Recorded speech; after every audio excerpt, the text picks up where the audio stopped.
আসসালামু আলাইকুম সবাইকে। স্বাগত জানাচ্ছি আজকে হৃদয় ভাইয়ের সাথে তোমাদের উদ্ভিদ প্রজনন ক্লাসে। ওকে, তো সবাই একটু চলে আসি আমরা। আচ্ছা, আমি একটু মেনশন দিয়ে দিই, নাহলে আবার অনেকের মনে থাকে না আমাদের স্কেডিউলড টাইম।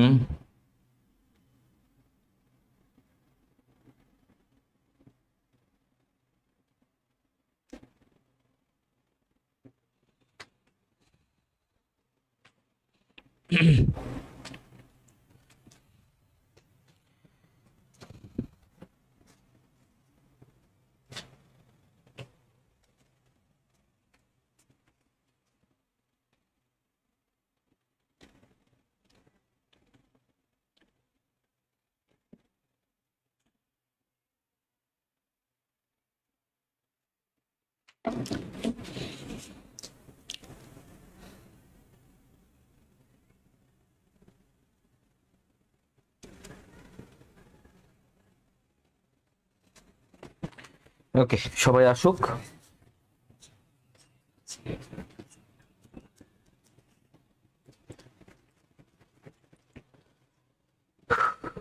অনেক গরম, গরমে ক্লাস নেওয়া কষ্টের,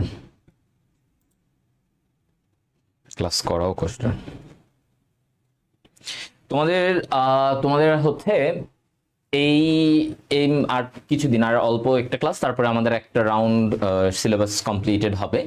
তো আমরা তোমাদেরকে প্রি মেডিকেলের এই জায়গাটায় এরপর আমাদের কমপ্লিট হয়ে গেলে ডান, আমরা তারপরে তোমাদেরকে অফ রাখবো, মানে ফার্স্ট টাইমার যারা আছো তাদের জন্য অফ থাকবে। তোমরা এইচএসসির জন্য পড়বা, এইচএসসির জন্য ভালো করে পড়বা। সো এটাই।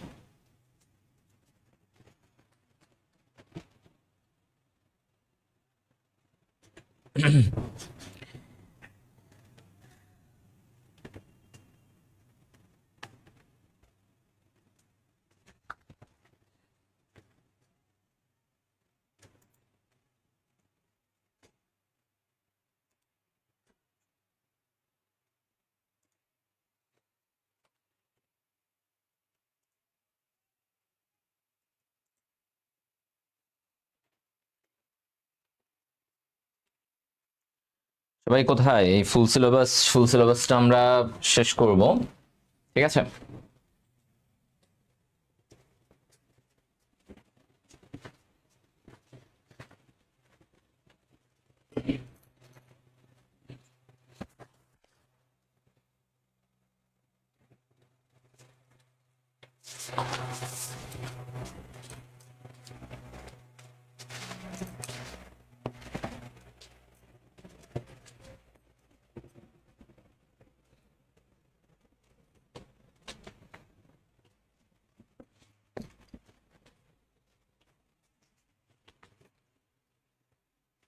আচ্ছা, আমরা স্টার্ট করি। হ্যাঁ, ওকে। যতজনই আসছে অলরেডি এসে গেছে, আমরা টাইম মতো ক্লাসটা শুরু করেছে। চলো। আচ্ছা, প্রজনন, উদ্ভিদ প্রজনন। প্রজনন মানে কি? উদ্ভিদ কিভাবে তার সংখ্যাটাকে বাড়াচ্ছে, উদ্ভিদ কিভাবে তার সংখ্যাটাকে বাড়াচ্ছে, সেটাই হচ্ছে প্রজনন। আচ্ছা, তো এই প্রজননের মধ্যে আমরা যেটা বলি যে ধরো এই প্রজনন নিয়ে যেই কথাটায় যেই গবেষণা করা হয় বা প্রজনন নিয়ে যেখানে স্টাডি করা হয়, এই জায়গায় এই সাবজেক্টটাকে আমরা কি বলি? এই সাবজেক্টটাকে আমরা বলি প্ল্যান্ট এমব্রায়োলজি। কি বলা হয়? Plant embryology. এমব্রায়ো মানে কি? ভ্রূণ, ভ্রূণ তত্ত্ববিদ্যা। তার মানে একটা ভ্রূণ কিভাবে তৈরি হলো, ও কিভাবে আস্তে আস্তে বড় হচ্ছে, এই সব কিছু হচ্ছে আমার প্ল্যান্ট এমব্রায়োলজির পার্ট। এখন দেখো, প্রজননের প্রকারভেদ যখন আমরা বলি, এটাকে দুই ভাগে ভাগ করা হয়, একটা যৌন আর একটা কি? অযৌন। তাহলে যৌন এবং অযৌন দুইটা ভাগে আমরা ভাগ করতেছি। আচ্ছা, ফাইন। এখন দেখো, এই জায়গায় আমরা যখন বলতেছি যে আবৃতবীজী উদ্ভিদ, একটু খেয়াল করো, আবৃতবীজী উদ্ভিদে যৌন প্রজনন, আমরা এই যৌন প্রজনন, আবৃতবীজী উদ্ভিদ মানে আমাদের আশেপাশে যত উদ্ভিদ আমরা দেখি সবই কি?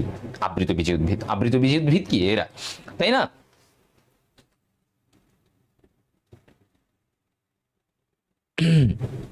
ওকে, দেখো তাহলে এই যে আবৃতবীজী উদ্ভিদের মেইন, দেখো একটা কথা বলছে তোমাদেরকে, যে লাইনটা ইম্পর্টেন্ট, যে ফুল হলো উদ্ভিদের বংশ বিস্তারের জন্য বিশেষভাবে রূপান্তরিত বিটপ। বিটপ মানে কি? মাটির উপরে যা কিছু আছে সেটাকে আমরা বিটপ বলি, শুট। আর মাটির নিচে রুট, মাটির উপরে শুট। এখন এর মধ্যে মেইন প্রজনন অঙ্গ কোনটা? ওর ফুল। ফুলের ভিতরে গর্ভাশয় থাকে, গর্ভাশয়ের ভিতরে ডিম্বক থাকে, ডিম্বকের ভিতরে ডিম্বাণু তৈরি হয়। সো ওই ডিম্বাণুর সাথে শুক্রাণু মিশে নিষেক হয়, তারপরে জাইগোট তৈরি হয়, এরকম। তো এখন এই কথাটাই বলছে যে ফুল হলো বংশ বিস্তারের জন্য বিশেষ রূপান্তরিত বিটপ। এখন আমাদের যে বলা হয় যে এই উদ্ভিদের যৌন প্রজননে, যে আবৃতবীজী উদ্ভিদ, ওর যৌন প্রজননটা কেমন বলতো? ওর যৌন প্রজননটা উওগ্যামাস। কেমন? উওগ্যামাস, রাইট? ওর এটা কেমন? ওর যৌন জননটা হচ্ছে উওগ্যামাস প্রকৃতির। উওগ্যামাস মানে কি? মানে শুক্রাণুটা সচল এবং একটু ছোট, ডিম্বাণুটা বড় এবং নিশ্চল। এই ধরনের জননকে আমরা বলি, এই ধরনের যৌন জননকে আমরা বলি উওগ্যামাস। কি বলা হয়? উওগ্যামাস, যেখানে শুক্রাণুটা সচল, ডিম্বাণুটা নিশ্চল। আচ্ছা, এটাকে আমরা বলি উওগ্যামাস। তাহলে আবৃতবীজী উদ্ভিদের যৌন জনন উওগ্যামাস ধরনের। এরপরে দেখো এখানে বলছে পরিণত পরাগধানী অনেকটা চার কোণা বিশিষ্ট। এই যে পরাগধানী, পরাগধানী এখন আমাদের মেইন পড়া হচ্ছে। এখন আমরা দেখব ওর পুং জনন, পুরুষ জননের অংশটা। পুরুষ জননের অংশটার মধ্যে আমরা দেখব যে পরাগরেণুর পরিস্ফুটন এইটা কিভাবে হচ্ছে। তো তুমি এখানে দেখো ভাইয়া, পরিণত পরাগধানী অনেকটা চার কোণা বিশিষ্ট হয়। প্রতি কোণে ভেতরের দিকে কিছু কোষ থাকে, আকারে বড় হয়, একটা কোষ আকারে বড় হয়, এটাকে বলা হয় আর্কিস্পোরিয়াল কোষ। এটাকে কি বলা হবে বলতো? আর্কিস্পোরিয়াল কোষ, রাইট? দেখো কি বলবে এটাকে? আর্কিস্পোরিয়াল কোষ। আচ্ছা, এই আর্কিস্পোরিয়াল কোষটা এরপরে বিভাজিত হয়, বিভাজিত হয়ে দেয়াল কোষ, প্রাথমিক জনন কোষ হয়। দুইটা ভাগে ভাগ হচ্ছে। ওকে, ফাইন। এরপর আমাদের বলতেছে কি দেয়াল কোষ হতে পরে 3 থেকে 5 স্তর বিশিষ্ট প্রাচীর গঠিত হয়। দেয়াল কোষটা থেকে 3 থেকে 5 স্তর বিশিষ্ট প্রাচীর গঠিত হয়। প্রাচীরের সবচেয়ে ভেতরের স্তরের নাম হলো ট্যাপেটাম। কি নাম? ট্যাপেটাম। প্রাচীরের সবচেয়ে ভেতরের স্তরের নাম কি? ট্যাপেটাম। তো আমি এবার তোমাদেরকে একটু এটা দেখাই, ব্যাপারটা কি। দেখো নর্মালি কি হয়, আগে আর্কিস্পোরিয়াল কোষ নামে একটা বড় কোষ থাকে, এটা থেকে শুরু। হ্যাঁ, মানে পরাগধানী, ধরো এটা হচ্ছে পরাগধানী, পরাগধানীর ভিতরে, ধানীর ভিতরে পরাগ রেণু তৈরি হবে। ওকে, এখান থেকে। তো এই পরাগধানীর ভিতরে আমার আর্কিস্পোরিয়াল নামক একটা কোষ হয়। আর্কিস্পোরিয়াল, কি বলছি? আর্কিস্পোরিয়াল কোষ। এই আর্কিস্পোরিয়াল কোষটা তারপরে কিসে পরিণত হয় বলতো? মানে এটা থেকে ভাগ হয়ে কি হয়? এটা থেকে ভাগ হয়ে আমার দুইটা কোষে পরিণত হয়। একটা হচ্ছে দেয়াল কোষ, দেয়াল কোষ, আরেকটা হচ্ছে প্রাথমিক জনন কোষ, মানে যেটা থেকে পরবর্তীতে পরাগরেণু তৈরি হবে। প্রাথমিক জনন কোষ, ঠিক আছে? দেয়াল কোষ এবং প্রাথমিক জনন। এই দেয়াল কোষটা কি? পরিধির দিকে পরিধিটা তৈরি করবে, মানে এই যে বাইরের প্রাচীর তৈরি করবে। দেয়াল কোষ থেকে কি হবে? বাইরের প্রাচীর তৈরি হবে, প্রাচীর। এখন এই প্রাচীর কয় স্তর? 3 থেকে 5 স্তর। প্রাচীরের সবচেয়ে ভেতরের স্তরের নাম কি? ভেতরের স্তরের নাম আমাকে বলছে, ভেতরের স্তরটা কি? এটাকে বলছে ট্যাপেটাম। কি বলা হয়? ট্যাপেটাম। এটা কি কি বলতেছে? ট্যাপেটাম। ওকে, ফাইন। সবাই দেখো, বুঝা গেল কিনা? তাহলে আমরা এই পয়েন্টে এসে আমরা কি বললাম যে দেখো আর্কিস্পোরিয়াল কোষ, এই আর্কিস্পোরিয়াল কোষটা দেয়াল কোষ এবং প্রাথমিক জনন কোষে ভাগ হয়। দেয়াল কোষটা প্রাচীর, প্রাচীর তৈরি করে। ওই প্রাচীরের সবচেয়ে ভেতরের স্তরটার নাম হচ্ছে ট্যাপেটাম। আচ্ছা, প্রাথমিক জনন কোষটা এরপরে আস্তে আস্তে কি হবে? সে পরাগরেণুতে পরিণত হবে। আমরা এটাই দেখব। দেখো এবার আসো, এই যে এখানেই তোমার ছকটা দেওয়া আছে। প্রাথমিক জনন কোষ দেখো পরাগ মাতৃকোষে হচ্ছে। তারপরে পরাগ মাতৃকোষ মানে কি? সেখানে কি বলো? পরাগ মাতৃকোষ মানে কি? এটা ডিপ্লয়েড না, যে কোনো মাতৃকোষ মানেই সেটা ডিপ্লয়েড, এর মাথায় রাখবা। তো তারপরে মায়োসিস বিভাজন হয়ে কি হয়? একটা মায়োসিস আমরা জানি 4টা কোষ তৈরি হবে, তাহলে 4টা পরাগ রেণু তৈরি হলো। তাহলে পরাগ রেণুর উৎপত্তিটা বুঝতে পারছো? আর্কিস্পোরিয়াল কোষ থেকে এইভাবে করে করে এটা আসবে। তাহলে পরাগ রেণু কয়টা? 4টা পরাগ রেণু তৈরি হবে। ফাইন, আমার পরাগরেণু তৈরি হয়ে গেল। এখন আসো, এই যে পরাগরেণুর এই জায়গায় দেখো, এইখানে এই কথাগুলাই তোমাদেরকে লেখা আছে যে কি বলছে, পরাগরেণু তৈরি হবে পরাগ মাতৃকোষ থেকে। এখন এই যে ট্যাপেটাম স্তরটা পড়াইছি না একটু আগে, যে ওই যে পরিধির দিকে প্রাচীর তৈরি হচ্ছে, মনে করো একটা পরাগরেণুর প্রাচীর এভাবে তৈরি হচ্ছে, দেয়াল কোষ দিয়ে প্রাচীর তৈরি হচ্ছে। এখন এই যে প্রাচীরটা, এই প্রাচীরে কি হয়, সবচেয়ে ভেতরে ট্যাপেটাম থাকে। ট্যাপেটামের কাজ কি, এটা তোমাকে আসতে পারে। ট্যাপেটামের কাজ হচ্ছে ভাইয়া, ও যে ভিতরে পরাগরেণু, এই রেণুটাকে পুষ্টি দেওয়া। তাহলে দেখো, ট্যাপেটাম বিগলিত হয়ে পরিস্ফুটিত পরাগরেণুর পুষ্টি দেয়। ওর কি কাজ করে, পুষ্টি দেওয়ার কাজটা করে। ওকে, আচ্ছা গেল এটা। এখন এই যে পরাগরেণু, এটা অনেক সময় বলা হয় যে এরা একটা 4টা পরাগরেণু একসাথে থাকতে পারে, মানে একসাথে হয়ে ওরা এরকম, ধরো এই যে 4টা পরাগরেণু এইভাবে থাকতে পারে। এই যে 4টা পরাগরেণু একসাথে থাকা, এইটাকে বলা হয় পোলেন টেট্রাড। কি বলা হয় এটাকে, পোলেন টেট্রাড। টেট্রাড মানে 4টা একসাথে পোলেন টেট্রাড। ঠিক আছে, পোলেন টেট্রাড। আচ্ছা ফাইন, এখন আসো, তারপরে আমরা এখান থেকে কি বলছেন যে অর্কিডিয়াসিয়া, অ্যাক্সেলাপিডিয়াসিয়া এইসব গোত্রের যে উদ্ভিদের পরাগরেণু পৃথক না হয়ে একসাথে থাকে। নর্মালি পরাগরেণু আলাদা আলাদাও থাকতে পারে, কিন্তু এই যে দুইটা, অর্কি অ্যাসেলাপিয়া, এটা মনে রাখবো। অর্কি অ্যাসেলাপি মানে পুরাটা মনে রাখতে গেলে অনেক সময় তোমার কষ্ট লাগতে পারে। অর্কি অ্যাসেলাপি এদের ক্ষেত্রে পৃথক না হয়ে পরাগরেণু একসাথে থাকতে পারে। দেখা গেল সবগুলো পরাগরেণু একসাথে। এই যে একসাথে পরাগরেণুর এই গঠনটাকে আমরা কি বলি, পলিনিয়াম। পলি মানে কি, মনে করো পলি মানে কি অনেক, তাহলে অনেকগুলা পরাগরেণু একসাথে থাকবে, একটা মানে ধরো কলোনির মতো হয়ে থাকবে এরা একসাথে, এটাকে বলে পলিনিয়াম। কি বলবো, পলিনিয়াম। এই প্রশ্নটাও তোমাদেরকে আসতে পারে যে এটা কি, পলিনিয়াম বলে এটাকে। এই গঠনটাকে আমরা কি বলবো, পলিনিয়াম বলবো। আচ্ছা, এখন আসো পরাগরেণুর গঠনে আমাকে কি বলছে। আমার একটা পরাগরেণুর গঠন থেকে দেখো, এই জায়গায় বলছে প্রথমেই যে প্রতিটি পরাগরেণুর 2টি ত্বক থাকে, বাইরের ত্বকটি কিউটিন যুক্ত, পুরু ও শক্ত। হ্যাঁ, বাইরের ত্বকটা, তার মানে এটা দেখো, এই যে বাইরের ত্বকটা, ধরো এই যে বাইরের ত্বক, এটা কি পুরু, মোটা হবে। কেমন হবে, এটা একটু পুরু ও শক্ত হবে। এটি বহিত্বক বা এক্সাইন নামে পরিচিত। তাহলে এই যে বাইরের ত্বকটা, এটাকে কি বলি আমরা, এক্সাইন। কি বলবো, এক্সাইন। Okay fine. আর ভিতরের যে আবরণটা, এটাকে আমরা বলি ইনটাইন। তাহলে এই যে দেখো, একটা পরাগরেণুর বাইরের লেয়ারটাকে, স্তরটাকে এক্সাইন, আর ভিতরে যেটা থাকবে সেটাকে আমরা বলি ইনটাইন। এক্সাইন, ইনটাইন হলো। এখন এখানে আর কি তথ্য, এখানে কিন্তু অনেক তথ্য আছে, এগুলো জানা লাগবে। বলছে এই যে এক্সাইনে অনেক উপাদান থাকে, এর মধ্যে প্রধান উপাদানটা কোনটা বলো তো। ওর প্রধান উপাদান হচ্ছে স্পোরোপোলেনিন। ওর প্রধান উপাদানটা কি বলো, স্পোরোপোলেনিন। এটা তোমাকে আসতে পারে যে এক্সাইনের প্রধান উপাদানটা কি।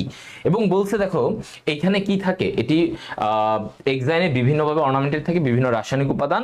আর এই জায়গাটা একটা বলছে এটা কিউটিন যুক্ত, একটু পুরু হবে, কিউটিন থাকবে।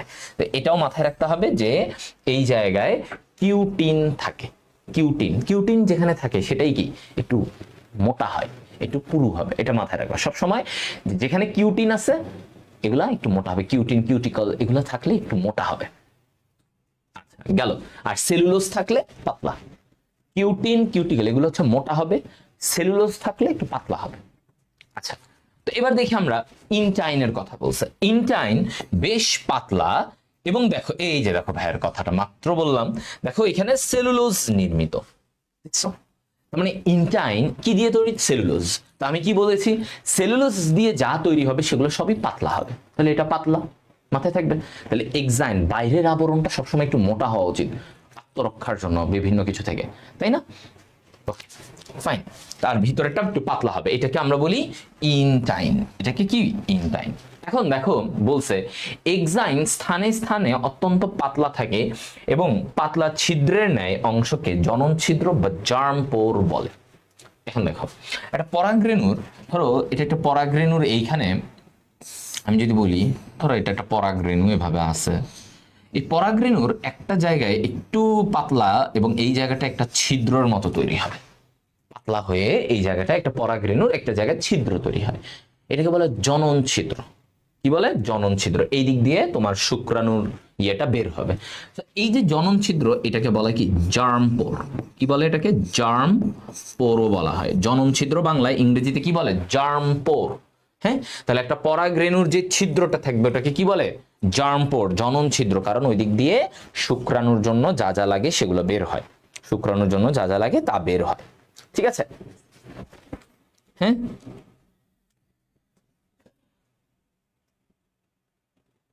ওকে, আচ্ছা,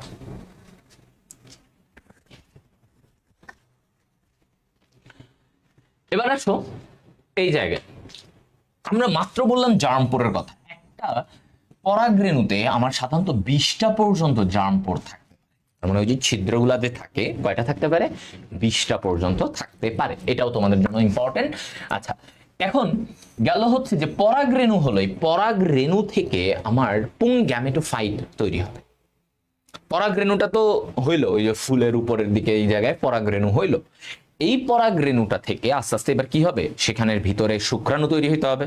তো এই যে পরাগরেণুটা থেকে শুক্রাণু তৈরি হবার এই পদ্ধতিটা, এটাকে আমরা বলি, ওই শুক্রাণু যখন তৈরি হবে ওইটা, ওই স্টেজটাকে আমরা বলি পুং গ্যামেটোফাইট। তাহলে পরাগরেণু থেকে কি হবে, পুং গ্যামেটোফাইট। এই পুং গ্যামেটোফাইটের ভিতরে আমার শুক্রাণু তৈরি হবে।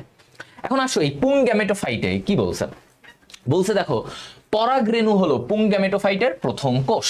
স্বাভাবিক, আমি বলছি পরাগরেণু থেকেই এটা তৈরি হবে। সো পরাগরেণু থেকে আমি এই জায়গায় ছবির মধ্যে বুঝাই, দেখো এই যে একটা ছিদ্র দেখছো, ছিদ্র আছে, এই ছিদ্রটা দিয়ে তোমার এই যে ইনটাইন, ওর ভিতরের যে আবরণটা রেণুর, ইনটাইন, এই যে দেখো ইনটাইনের এই যে এটা ভিতরের আবরণটা ইনটাইন, এই ইনটাইনটা এরকম লম্বা হয়ে বের হচ্ছে। লম্বা হয়ে বের হবে। এইটাকে আমরা বলি পোলেন টিউব বা পরাগ নালিকা। কি বলে, পোলেন টিউব, পোলেন গ্রেইন, মানে পরাগরেণু ইংরেজি কি, পোলেন, পোলেন গ্রেইন। তো পোলেন গ্রেইন থেকে এখান থেকে একটা নালীর মতো বের হচ্ছে। যে ভিতরের যে আবরণ ইনটাইন, ও কি করতেছে, এই জনন ছিদ্র দিয়ে এরকম একটা নালীর মতো বের করে, এই যে দেখো এরকম একটা নালীর মতো বের করতেছে। এটাকে বলে পোলেন টিউব। কি বলে, পোলেন টিউব। আচ্ছা, এখন এই যে তৈরি হলো, এখন এর মাঝে কি হয়, এই যে পরাগরেণুর ভিতরে থাকা যে নিউক্লিয়াস, এই নিউক্লিয়াসটা ধরো দুইটা ভাগে ভাগ হয়। এখন কি হয়েছে, অসম ভাগ হয়েছে। অসম মানে একটা বড় আর একটা ছোট, একটা বড় আর একটা ছোট। মানে এই পরাগরেণুর ভিতরে থাকা নিউক্লিয়াস, এই যে ধরো এইখানে একটা নিউক্লিয়াস আছে, এই নিউক্লিয়াসটা কি হয়, দুইটা ভাগ হয়, একটা বড় একটা ছোট। দেখছো, এই যে এটা ছোট এটা বড়, দেখতে পারতেছো এই ছবিতে। যেটা ছোট সেটাকে বলি আমরা জনন। কি, জনন নিউক্লিয়াস। আর এই যে যেটা এইখানে বড় আকারের, এটাকে বলি আমরা নালিকা নিউক্লিয়াস, মানে টিউব নিউক্লিয়াস, নালিকা নিউক্লিয়াস। তাহলে দুইটা, একটা নালিকা নিউক্লিয়াস, একটা জনন নিউক্লিয়াস তৈরি হলো ওর ভিতরেই। এই যে জনন নিউক্লিয়াস আর নালিকা নিউক্লিয়াস, এর মধ্যে এই জনন নিউক্লিয়াসটা কি বলছি, এই জনন নিউক্লিয়াসটা বিভাজিত হয়ে সে কি তৈরি করবে, শুক্রাণু তৈরি করবে। জনন নিউক্লিয়াস বিভাজিত হয়ে কি তৈরি করবে বলো, শুক্রাণু। আচ্ছা বলো তো, তোমরা এই গেস চিন্তা করো, এই জনন নিউক্লিয়াস আর নালিকা নিউক্লিয়াস এরা কি হ্যাপ্লয়েড না ডিপ্লয়েড? তো তোমাকে প্রশ্ন করলাম, জনন নিউক্লিয়াস কেমন, হ্যাপ্লয়েড নাকি ডিপ্লয়েড, তুমি কি বলবা বলো?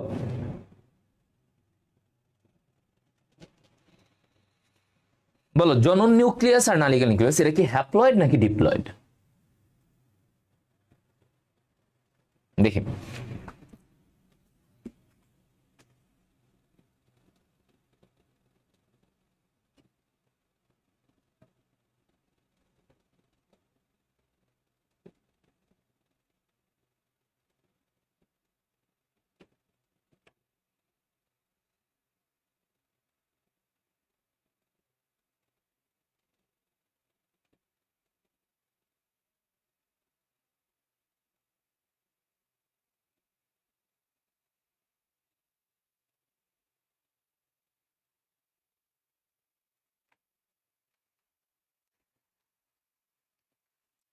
Good, haploid, very good.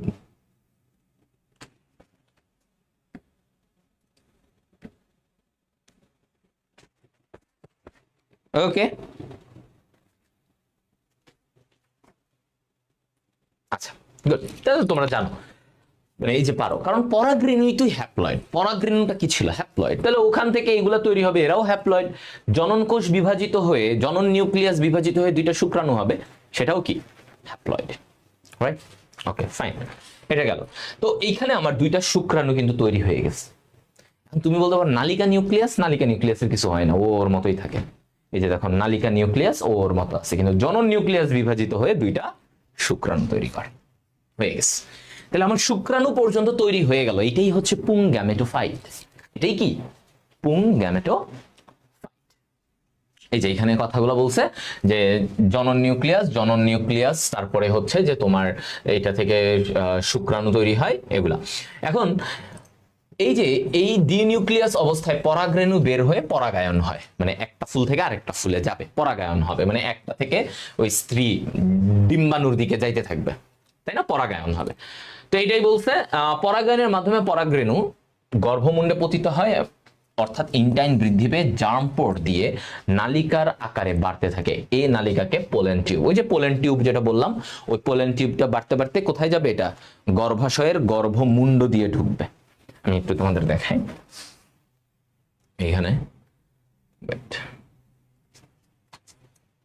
গর্ভমুণ্ড বুঝছো কোনটা? ধরো এটা হচ্ছে গর্ভাশয়, এই গর্ভাশয়ের এদিক থেকে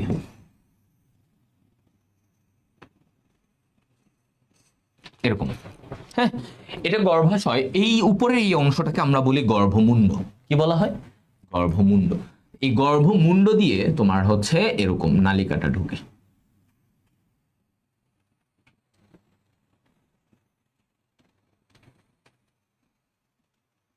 এই যে এভাবে ধরো নালিকাটা এই গর্ভমুণ্ড দিয়ে কোথায় ঢুকবে, এইখানে ডিম্বক রন্ধ্রে প্রবেশ করবে। ঠিক আছে, এই দিক দিয়ে ঢুকবে, কারণ এইখান দিয়ে পরাগ নালিকার ভিতরে কি আছে, এর ভিতরে কি আছে, দুইটা শুক্রাণু আছে। ভিতরে কি আছে বলো? দুইটা শুক্রাণু আছে, এটাই। হুম,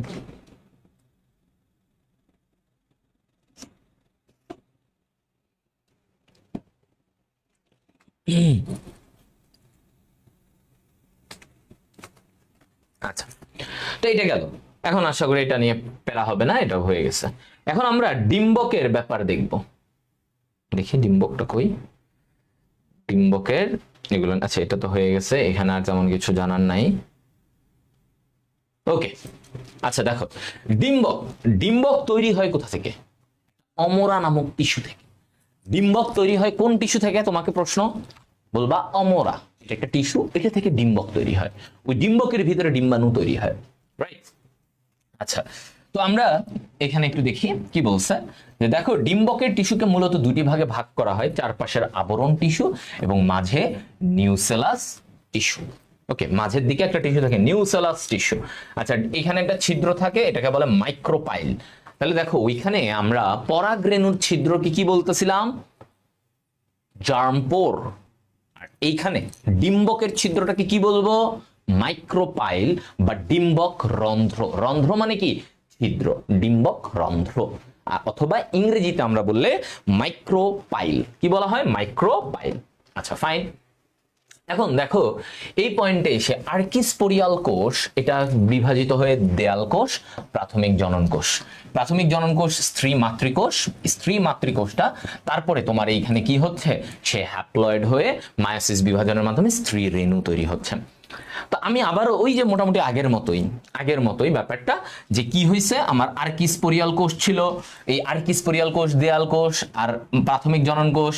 এই প্রাথমিক জনন কোষ থেকে কি হয়েছে ডিম্বকের ভিতরে, খেয়াল করো, প্রাথমিক জনন কোষ, এই প্রাথমিক জনন কোষটা মাতৃকোষ, স্ত্রী রেণু মাতৃকোষে পরিণত, স্ত্রী মাতৃকোষে পরিণত হইল।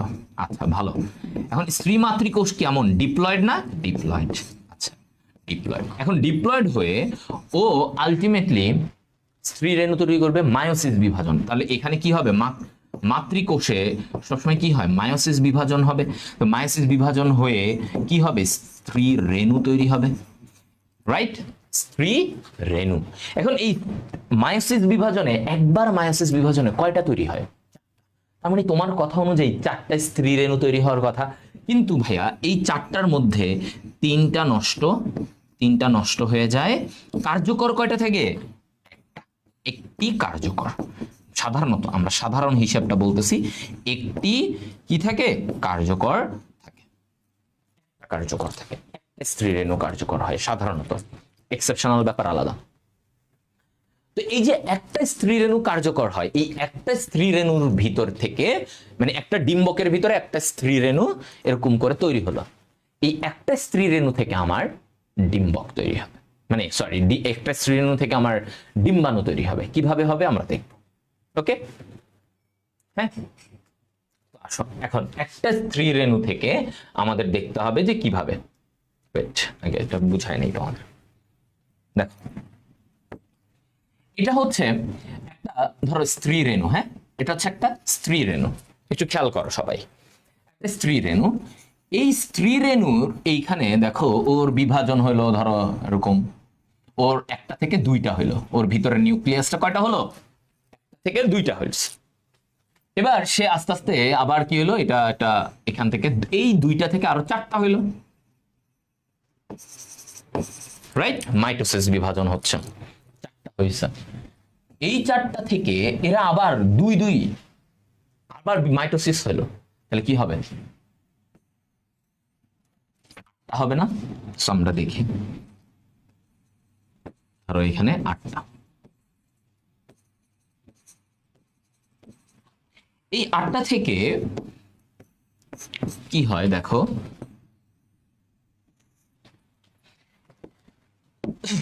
এই 8টা থেকে 3টা আমার এইদিকে, 3টা এইদিকে। এখন দুই পাশ থেকে একটা একটা মাঝখানে চলে আসবে, দুই পাশ থেকে একটা একটা মাঝখানে চলে আসবে। ওকে, এইবার এখন এইখানে দেখো একটা, এদের মধ্যে একটা আকার একটু বড় হয়, এটাই হচ্ছে সেই ডিম্বাণুটা।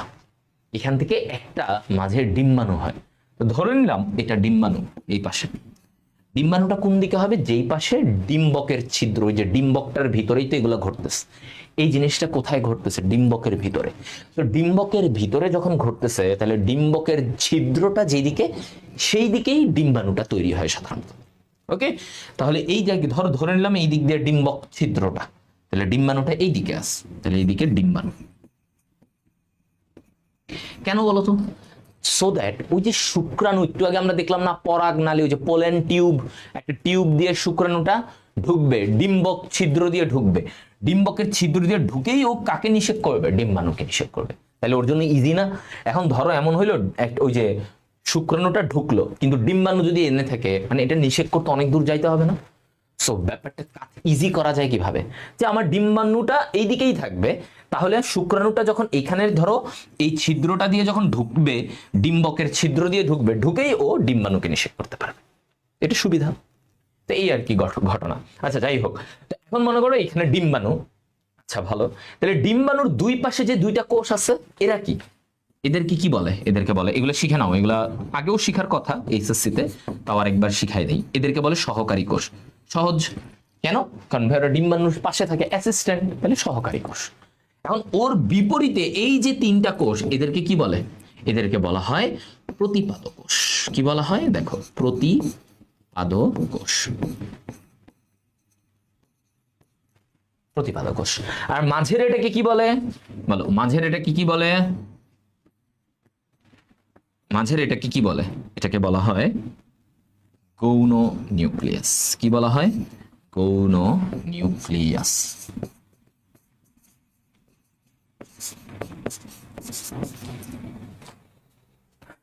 ওকে, দ্যাটস দ্য থিং। দেখো,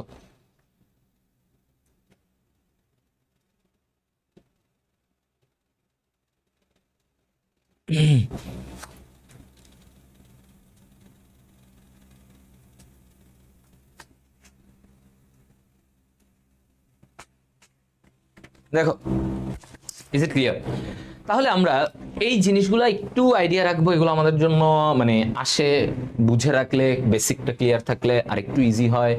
তাহলে এই যে তুমি যেই থলিটার ভিতরে এই যে এত কিছু, এই যে প্রতিপাদক ও সহকারী ডিম্বাণু গৌণ নিউক্লিয়াস, এই যে এই থলিটার ভিতরে হইলো না, একটা থলির ভিতরেই তো দেখো আস্তে আস্তে কিন্তু এই থলিটা তৈরি হয়েছে একটা স্ত্রী রেণু থেকে। এটা ছিল কি একটা স্ত্রী রেণু, ওই একটা স্ত্রী রেণু থেকে আমার এতটুকু পর্যন্ত আসছে।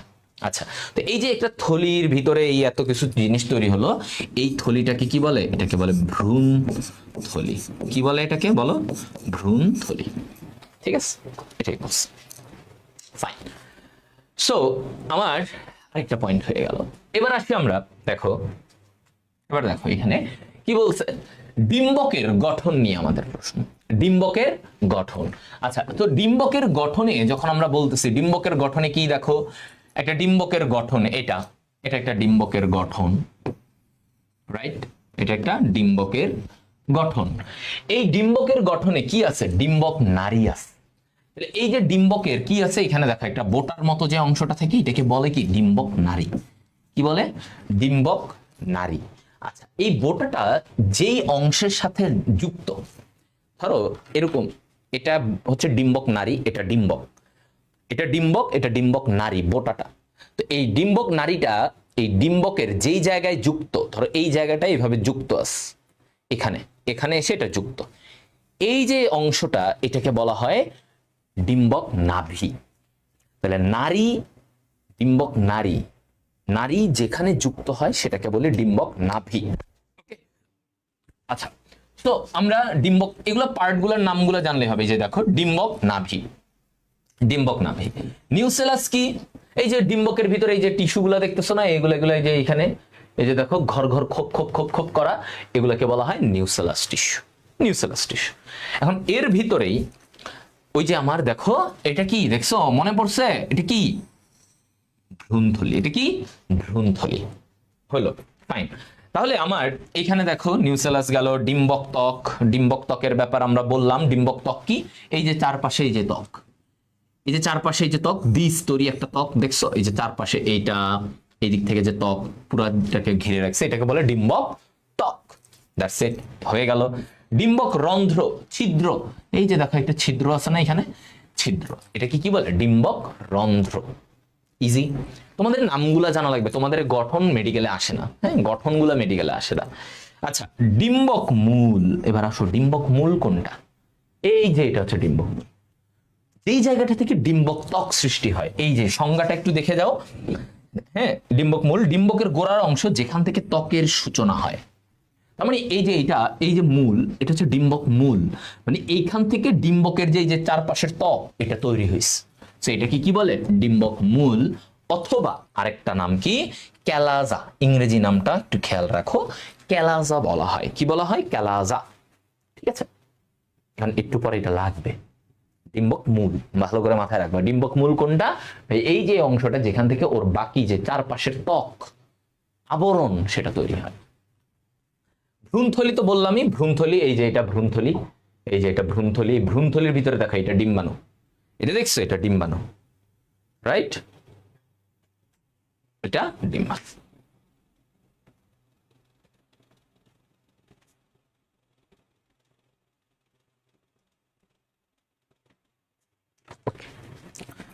হয়েছে?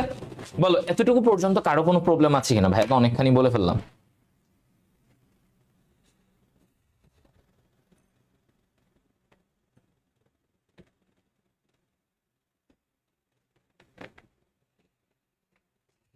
বলো।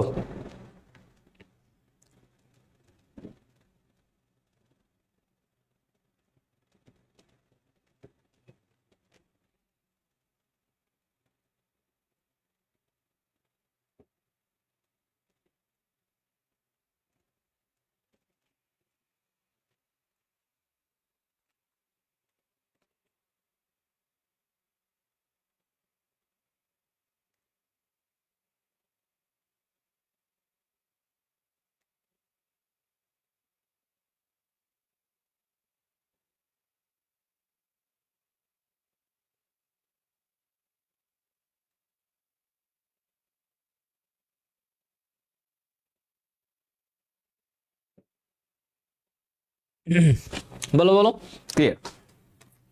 সব বুঝছো, দেখছো ফুল ফুল সিলেবাসের চ্যাপ্টারও তুমি যদি একটু ভালোভাবে পড়ো হয়ে যায়, একটু ভালোভাবে পড়লে হয়ে যায়, তাই না?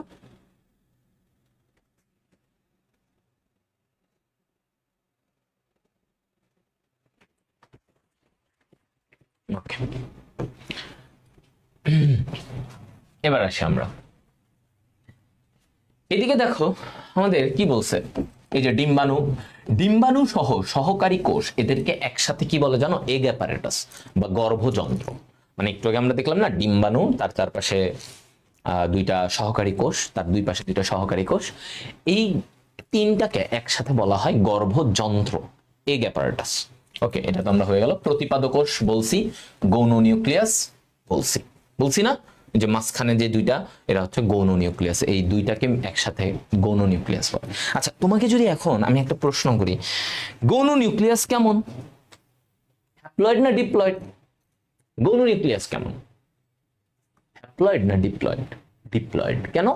কারণ ভাইয়া হচ্ছে এখানে দুইটা হ্যাপ্লয়েড মিলে গৌণ নিউক্লিয়াস হয়েছে, তাহলে দুইটা haploid n plus n equal to 2n, right? এই ধরনের প্রশ্ন একটু মাথায় খাটাইতে হবে, মানে সব তো মুখস্থ করে না, কিছু জিনিস তুমি একটু আন্দাজ করে, গেস করে, মানে বুদ্ধি খাটায় অ্যান্সার করতে হয়, রাইট? আচ্ছা, এবার আসো বিভিন্ন প্রকার ডিম্বক নিয়ে, খুব ইম্পর্টেন্ট উদাহরণ আসে। মানে ডিম্বকের যে ছিদ্রটা, এই ছিদ্রটা কোন দিকে আছে, এই অনুযায়ী এইটার উপরে ভিত্তি করে আমরা ডিম্বককে 4 ভাগে ভাগ করতে পারি, যে ডিম্বকের ছিদ্রটা কোন দিকে, উপরে, নিচে, সাইডে, নাকি এমনি বেঁকে আছে। তার 4 প্রকারের ডিম্বক আমরা ইউজুয়ালি দেখি। তো আসো দেখো, প্রথমে বলছে ঊর্ধ্বমুখী ডিম্বক, মানে কি? দেখো ছবিটাতেই দেখো, উপরের দিকে মুখ করা, দেখছো? কোন দিকে মুখ করা? উপরের দিকে মুখ করা। তাহলে এটাকে আমরা কি বলবো? এটাকে আমরা বলবো ঊর্ধ্বমুখী ডিম্বক। আচ্ছা, তারপরে আসো, এই যে এটার উদাহরণ এখন কি কি দেখো, ঊর্ধ্বমুখী যে বিষকাটালি বা পানি মরিচ, হ্যাঁ, পানি মরিচ বলা হয়, গোলমরিচ, পান, ঠিক আছে? তাহলে এইটাকে আমি এভাবে মনে রাখতে পারি, দেখো ঊর্ধ্বমুখীটাকে ঊর্ধ্বে পাগল। এই যে দেখবা, পাগলরা কি কোন সেন্সে থাকে? পাগলরা সেন্সে থাকে? সবসময় একটু সপ্তম আসমানে থাকে, এরকম একটা ব্যাপার, মানে ওর কি না কি বলবে, কি না কি করবে, কোনো কিছু ঠিক ঠিকানা নাই। এরকম বললাম যে ঊর্ধ্বে পাগল। ওকে, তাহলে ঊর্ধ্বমুখীর উদাহরণগুলো কি কি দেখো, পাতে মনে রাখবা পানি মরিচ আর পান, তাহলে কি কি? পান প্লাস পানি মরিচ, তাহলে পাতে পান প্লাস প্লাস পানি মরিচ। গোল, এটা দিয়ে কি মরবা? গোলমরিচ, গলে কি লিখবা? গোলমরিচ, ঠিক আছে? গোলমরিচ, ঠিক আছে, গেল। তাহলে বিষকাটালি বা পানি মরিচ, গোলমরিচ, পান, পানি মরিচ, গোলমরিচ বা পান। নিম্নমুখী, নিম্নমুখী বা অধোমুখী মানে নিচের দিকে মুখ করা। কোন দিকে মুখ করা? নিচের দিকে মুখ করা। তাহলে এই যে নিচের দিকে মুখ করা, এটাকে আমরা কি বলতেছি? এটাকে আমরা বলতেছি যে নিম্নমুখী ডিম্বক। তো নিম্নমুখী ডিম্বককে আমরা মনে রাখি এরকম, এখানে লিখে রাখতাম নিশি রে ছো। ওকে, নিশি রে ছো। নিম্নমুখীর উদাহরণ দেখো, শিম, রেরি, ছোলা, এটা ভেবে মনে রাখো। তাহলে দেখো, শিম, রেরি, ছোলা, দেখছো? শিম, রেরি, ছোলা, এগুলা। তাহলে নিশি রে ছো, নিম্নমুখী, এর উদাহরণ কি? শীতে শিম, রেতে রেরি, ছোতে ছোলা। ক্লিয়ার ভাইয়া? ওকে, এরপরে আসুন পার্শ্বমুখী। কি বলছে? পার্শ্বমুখী। তো পার্শ্বমুখী কি জিনিস দেখো তো, পার্শ্বমুখী এটা আমি মনে রাখতাম, পাশের ক্ষুদ্র পপি ডাকে।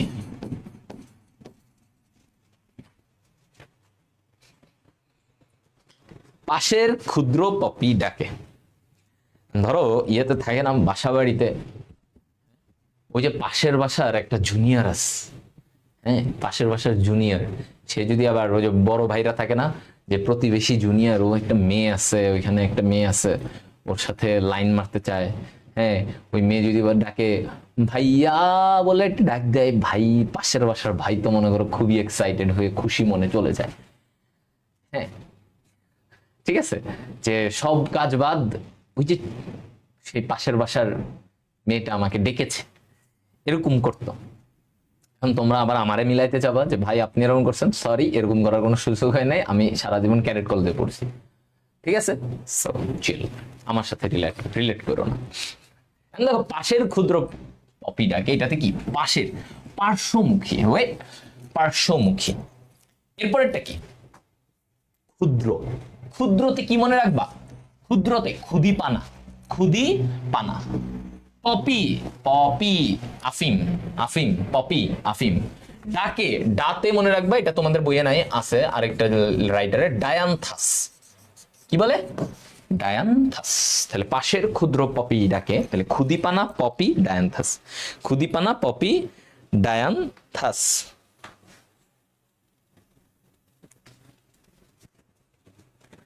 হ্যাঁ,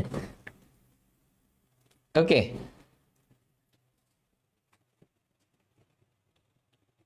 ওকে, আচ্ছা ফাইন। এখন আসো বক্রমুখী। বক্রমুখীটা কি, পার্শ্বমুখী তো বুঝছো, মানে ছিদ্রটা পার্শ্ব দিকে, এই যে এইখানে দেখলেই বুঝবা, ছবিটাতে দেখো, এই যে দেখো পার্শ্বমুখী ডিম্বক কেমন হয়, ছিদ্রটা পাশে, দেখো এক পাশে। আর বক্রমুখীটা দেখো একটু বেঁকে গেছে, একটু এইরকম, এরকম বেঁকে গেছে, দেখছো ছিদ্রটা, এই যে ছিদ্রটা, এটাকে বলে বক্রমুখী ডিম্বক। আচ্ছা, তো বক্রমুখী ডিম্বকের এটার উদাহরণ কি, সরিষা কালকাসন্ধ্যা। তাহলে এটা আমরা কি বলি, বক্স, বক্স, তাহলে লিখো বক্স। হ্যাঁ, বক্স। তো বক্স কি, দেখো বক্রমুখী কালকাসন্ধ্যা সরিষা, বক্স। তাহলে বক্রমুখী কালকাসন্ধ্যা সরিষা, বক্স। আচ্ছা, হয়ে গেল। তাহলে আমরা এই উদাহরণগুলো আমাদের অ্যাডমিশনে আসে, আমরা এগুলো একটু ভালো করে পড়ব। এখন আসি এই যে স্ত্রী গ্যামেটোফাইট, মানে ওই যে আমরা তখন পড়লাম না স্ত্রী রেণু থেকে কিভাবে ডিম্বাণু তৈরি হলো, এই গৌণ নিউক্লিয়াস, এগুলা, এটার কথা এখানে বলছে। এখানে একটা কথা দেখো, নর্মালি আমরা স্ত্রী গ্যামেটোফাইটের প্রথম কোষ কোনটা, স্ত্রী রেণু, স্ত্রী রেণু থেকেই তো বাকি জিনিসটা হইছে। আচ্ছা, তো এরকম যদি বলে যে একটা স্ত্রী রেণু থেকে ভ্রূণথলি তৈরি হয়েছে, তার মানে দেখো ভ্রূণথলির গঠন কয় রকমের, 3 প্রকার। যেমন বলা হয়েছে মনোস্পোরিক, মানে কি, ধরো একটা স্ত্রী রেণু থেকেই ভ্রূণথলি হয়েছে, একটু আগে আমরা যেটা দেখলাম একটা স্ত্রী রেণু, ওটা থেকেই আমার একটা ভ্রূণথলি হয়েছে যার ভিতরে ডিম্বাণু থাকে, এটাকে বলে মনোস্পোরিক। কি বলে, মনোস্পোরিক।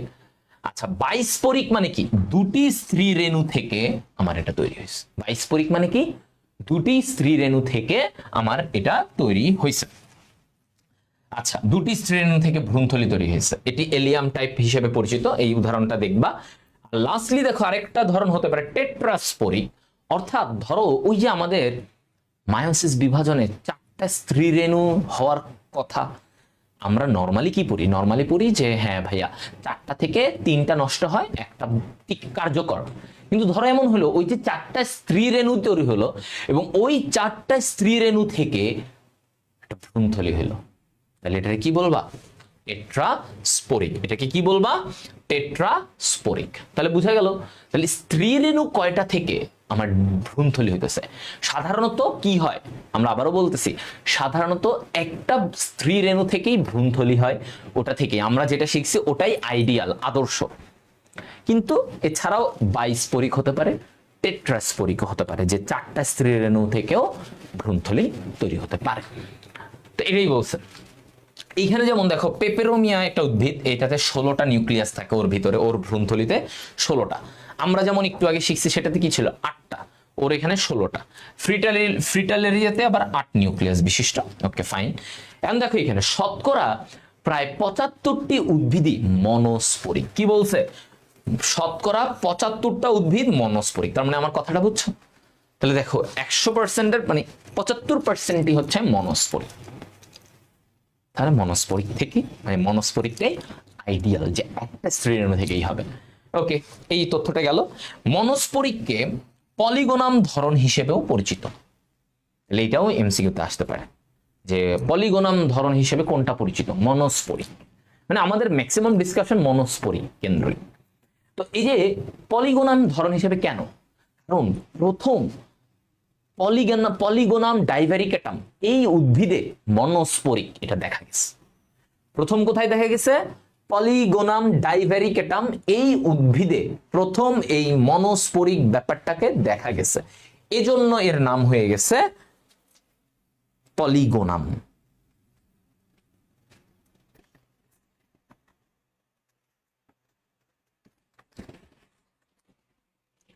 ওকে, আচ্ছা গাইজ, আমাকে একজন একবার বলছে যে এই বক্রমুখীর সাথে রিলেট করে যে আমার চেহারা নাকি বক্রমুখীর মতো। আমাকে একজন বলছে, যাই হোক, আমার চেহারা এই বক্রমুখীর মতো নাকি। তোমরাই জানাও যে বক্রমুখী না স্বাভাবিক। না, আমার হাসি তো স্বাভাবিক মানুষের মতো। আমাকে অনেকে এরকম বলছে যে আমি নাকি বক্রমুখী, আমি নাকি মুখ ভেঙ্গাই। বাস্তব না, তাই না? বাস্তব না। আচ্ছা, তো আমাদের এই তথ্যগুলো যেগুলো ভাইয়া যেভাবে বলছি, ভাইয়া প্রশ্নগুলো ঠিক সেভাবেই আসবে।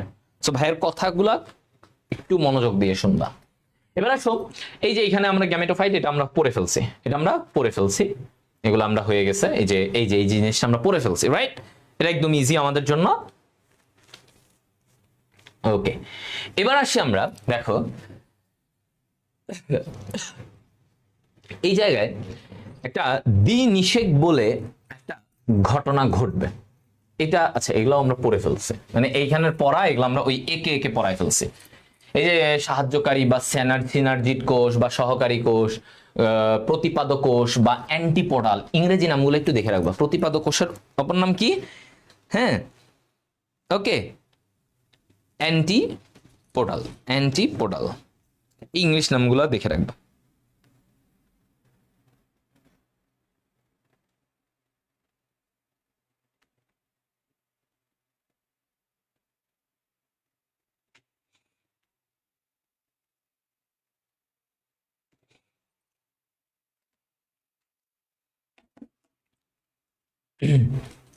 হলো, এবার আসো আমরা না, এগুলো তোমাদের আসবে না,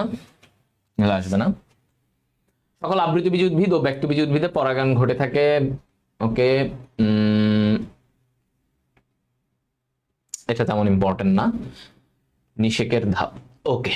এই জায়গায় দেখো, যখন নিষেক হবে তাহলে দেখো একটা গর্ভাশয়ের ভিতরে ডিম্বাণু তৈরি হইলো, ওই যে আমরা শিখছি ডিম্বাণু তৈরি হওয়া, শিখছি শুক্রাণু তৈরি হওয়া, শিখছি, রাইট? শিখছি ডিম্বকের ভিতরে কোথায়, ওই ডিম্বকের ভিতরে ভ্রূণথলির ভিতরে ডিম্বাণু। ওই ডিম্বাণুকে এবার নিষেক করতে যাবে কে? শুক্রাণু। ওই যে পরাগ নালিকা, সেটা গিয়ে ওকে নিষেক করতে যাবে। আর যাওয়ার পথে দেখো সে কি করে। হ্যাঁ, এই যে পরাগ নালিকা আস্তে আস্তে সামনের দিকে অগ্রসর হবে। এখন বলছে কি, অধিকাংশ উদ্ভিদে যেমন ধরো আম, জাম, কাঁঠাল, এদের ক্ষেত্রে পরাগ নালিকা ডিম্বক রন্ধ্র পথে ডিম্বকে প্রবেশ করে। মানে ওই যে ডিম্বক রন্ধ্র ছিদ্রটা, যে ডিম্বকের ছিদ্র, সেই দিক দিয়ে ঢুকবে অধিকাংশ উদ্ভিদের ক্ষেত্রে। এই ঘটনাটাকে আমরা বলি পোরোগ্যামি। কি বলছে? পোরোগ্যামি। গ্যামি মানে কি? মিলন। কোন দিক দিয়ে মিলন হইলো? কোন দিক দিয়ে ঢুকে? পোর মানে কি? ছিদ্র, অর্থাৎ ডিম্বকের ছিদ্র দিয়ে ঘটছে। ঠিক আছে, ডিম্বকের ছিদ্র দিয়ে ঘটছে। তা এটাকে আমরা বলি পোরোগ্যামি। এরপরে বলছে ক্যালাজোগ্যামি কি? দেখো কিছু কিছু উদ্ভিদে যেমন ক্যাসুয়ারিনা বা ঝাউ, এখানে বলছে পরাগনালিকা ডিম্বক মূল দিয়ে ডিম্বকে প্রবেশ করে, একে ক্যালাজোগ্যামি বলে। একে কি বলে? ক্যালাজোগ্যামি। তাহলে কি বলছে দেখো, পরাগনালিকা ডিম্বক মূল দিয়ে ডিম্বকে প্রবেশ করে, একে ক্যালাজোগ্যামি বলে। ক্লিয়ার? এই কারেন্ট চলে গেল, আল্লাহ। আচ্ছা, ক্যাসুয়ারিনা ক্যালাজো, এইভাবে মনে রাখবে, ক্যালাজো ক্যাসুয়া, ওকে। ক্যালাজোগ্যামির উদাহরণ কি? যেখানে বলছে যে ডিম্বক মূল দিয়ে ক্যালাজা দিয়ে ঢুকবে, ছিদ্র দিয়ে না ঢুকে ক্যালাজা দিয়ে ঢুকবে, তাহলে এটা কি ক্যালাজোগ্যামি, তাহলে এটার উদাহরণ কি ক্যাসুয়ারিনা। ওকে, এটা দিয়ে হয়ে গেল। এরপরে দেখো এমনও বলছে যে ধরো ডিম্বক ত্বক দিয়ে প্রবেশ করলো, তাহলে এটাকে আমরা বলি মেসোগ্যামি। এটাকে কি বলা হয় তখন? মেসোগ্যামি। ত্বক দিয়ে যদি প্রবেশ করে এটাকে বলে মেসোগ্যামি। কি বলবো? মেসোগ্যামি। অর্থাৎ এরকম একটা ব্যাপার, ধরো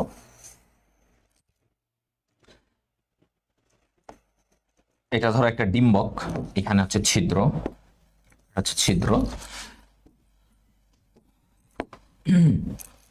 এই দিক দিয়ে যদি ঢুকে, কালারটা এই দিক দিয়ে যদি ধরো শুক্রাণুর ওই নালীটা, পরাগ নালিকাটা এই দিক দিয়ে ঢুকে, তাহলে এই ঘটনাটাকে আমরা বলি পোরোগ্যামি।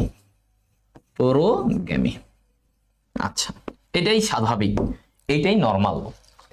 ব্যতিক্রমী ধরো ডিম্বক মূল দিয়ে যদি ঢুকে, এই যে এটা হচ্ছে ডিম্বক মূল, এই দিক দিয়ে যদি এই পরাগ নালীটা ঢুকে, শুক্রাণুর নালীটা, তাহলে এটাকে বলি আমরা, এই ঘটনাটাকে আমরা বলি ক্যালাজোগ্যামি। ঠিক আছে, এটার উদাহরণ কি? ক্যাসুয়ারিনা বা ঝাউ গাছের ব্যাপার। আর ধরো বলছে এই যে ডিম্বক ত্বক, এই যে ত্বক, এই ত্বক দিয়ে যদি নালিকাটা প্রবেশ করে, তাহলে এই ঘটনাটাকে আমরা বলি মেসোগ্যামি।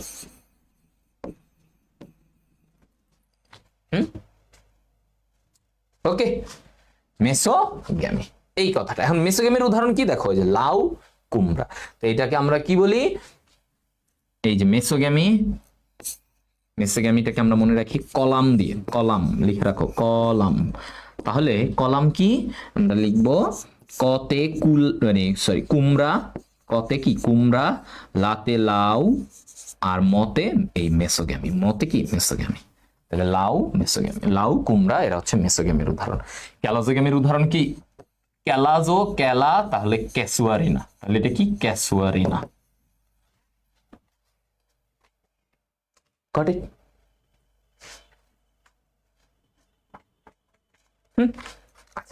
Fine, easy. বলো, এটা নিয়ে আর কোনো প্রবলেম আছে? তাহলে আমার কিভাবে ওরা ঢুকতে পারে? তিনটা ওয়েতে ঢুকতে পারে: পোরোগ্যামি, ক্যালাজোগ্যামি, মেসোগ্যামি। ডিম্বকের ছিদ্র দিয়ে ঢুকতে পারে, ডিম্বক মূল দিয়ে ঢুকতে পারে, ডিম্বকের ত্বক অর্থাৎ আবরণ দিয়েও ঢুকতে পারে। তিন ভাবে। এখন ঢুকে কি হবে? শুক্রাণু ডিম্বাণু মিলে নিষেক হবে, সিম্পল। শুক্রাণু কয়টা বলো তো? শুক্রাণু কয়টা ছিল? দুইটা। এখন এই দুইটার শুক্রাণু গিয়ে, আমি এই ঘটনাটা তোমাদেরকে বুঝাই দেই, তাহলে এখানে আর এটা নিয়ে তেমন পড়ার হবে না তোমাদের। দেখো, আমি এই জায়গায় একটু বুঝাই দিই। এখন এইখান দিয়ে যখন ঢুকবে, ঢুকার পরে ধরো এই জায়গাটায় ভ্রূণথলি আছে, এখানে কি আছে? ভ্রূণথলি। হ্যাঁ, ওই যে আমরা তখন পড়ছিলাম না, ভ্রূণথলি। এই ভ্রূণথলির এইখানে মনে করো ডিম্বাণু আছে, আর এইদিকে কি আছে? ওই যে গৌণ নিউক্লিয়াস। কি আছে? গৌণ নিউক্লিয়াস এই যে এর ভিতরে। তো এখন যখন আমার এই পয়েন্ট দিয়ে দেখো কি হবে, এখান দিয়ে যখন দুইটা শুক্রাণু প্রবেশ করবে, দুইটা শুক্রাণু প্রবেশ করবে, এই দুইটা শুক্রাণু আমরা তো এর আগেও পড়ছি যে জনন নিউক্লিয়াস ভেঙে দুইটা শুক্রাণু হয়েছে। ওই দুইটা শুক্রাণুর একটা যাবে কোথায়? এই জনন নিউক্লিয়াসের সাথে, আরেকটা শুক্রাণু যাবে কোথায়? ডিম্বাণুর কাছে। তাহলে দেখো, একই সাথে দুইটা নিষেক হইলো। একটা শুক্রাণু এই গৌণ নিউক্লিয়াসের সাথে গিয়ে নিষেক করলো, আরেকটা গিয়ে এখানে ডিম্বাণুর সাথে। তাহলে এই যে একই সাথে দুই জায়গায় নিষেক ঘটলো, এই ঘটনাটাকে আমরা কি বলি? ডাবল ফার্টিলাইজেশন বা দ্বিনিষেক। এই দ্বিনিষেক ঘটনাটা সকল আবৃতবীজী উদ্ভিদে ঘটে, নগ্নবীজী উদ্ভিদে ঘটে না। ওই যে সাইকাস পড়েছ না, সাইকাসে ঘটে না। নগ্নবীজী উদ্ভিদে এটা ঘটবে না, নগ্নবীজী উদ্ভিদে এটা ঘটবে না, আবৃতবীজী উদ্ভিদে এটা ঘটবে। ঠিক আছে?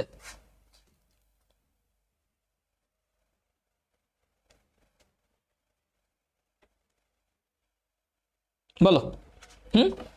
এখন নগ্নবীজী উদ্ভিদেও একটা ব্যতিক্রম থাকতে পারে। হ্যাঁ, নগ্নবীজী উদ্ভিদেও কি একটা ব্যতিক্রম থাকতে পারে, আমরা দেখি। এই যে নগ্নবীজী উদ্ভিদের ব্যতিক্রম ব্যাপারটা কি? নগ্নবীজী উদ্ভিদের এই যে ব্যতিক্রম, নগ্নবীজী উদ্ভিদ, একটা কথা বলা হইতেছে, এই নগ্নবীজী উদ্ভিদের ব্যতিক্রমী একটা ব্যাপার আছে যেখানে দ্বিনিষেক হয়। নগ্নবীজী উদ্ভিদে দ্বিনিষেক হয়, সেটা হচ্ছে এফেড্রা। ওকে, উদ্ভিদের নাম কি? এফেড্রা। এই উদ্ভিদ এই যে এখানে পাবা। তো দেখো এই যে কি বলছে যে ডাবল দ্বিনিষেক। হ্যাঁ, এই যে দ্বিনিষেক, এই প্রক্রিয়াটাকে দ্বিনিষেক। দ্বিনিষেক আবৃত বীজ উদ্ভিদের বৈশিষ্ট্য। নগ্নবীজী উদ্ভিদের এফেড্রাতে দ্বিনিষেক হয়, নরমালি নগ্নবীজিতে হয় না, বাট এখানে হয়।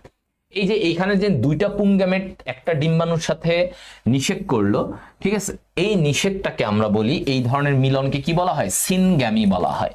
তাহলে কি, এই যে একটা শুক্রাণু গিয়ে একটা ডিম্বাণুর সাথে মিলিত হলো, এই ঘটনাটাকে কি বলে? সিনগ্যামি।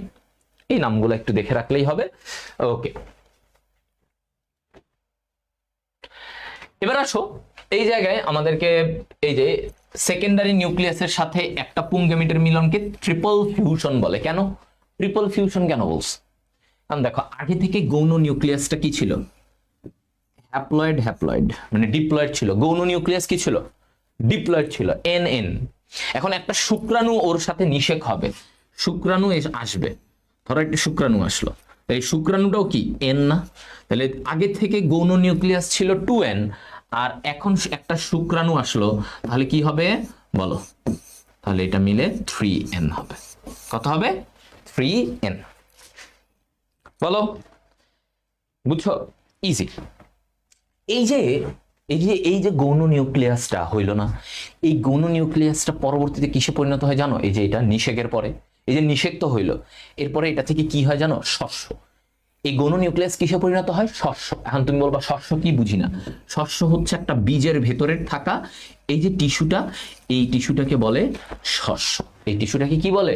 শস্য। তাহলে বীজের ভেতরে থাকা কোন টিস্যুকে বলে শস্য।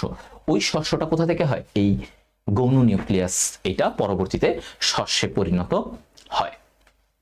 এই যে তাহলে এখান থেকে আমরা দেখলাম যে নিষেকের পরিণতি কি হয়? নিষেক হবে, তাহলে শুক্রাণু ডিম্বাণু মিলে জাইগোট তৈরি হবে।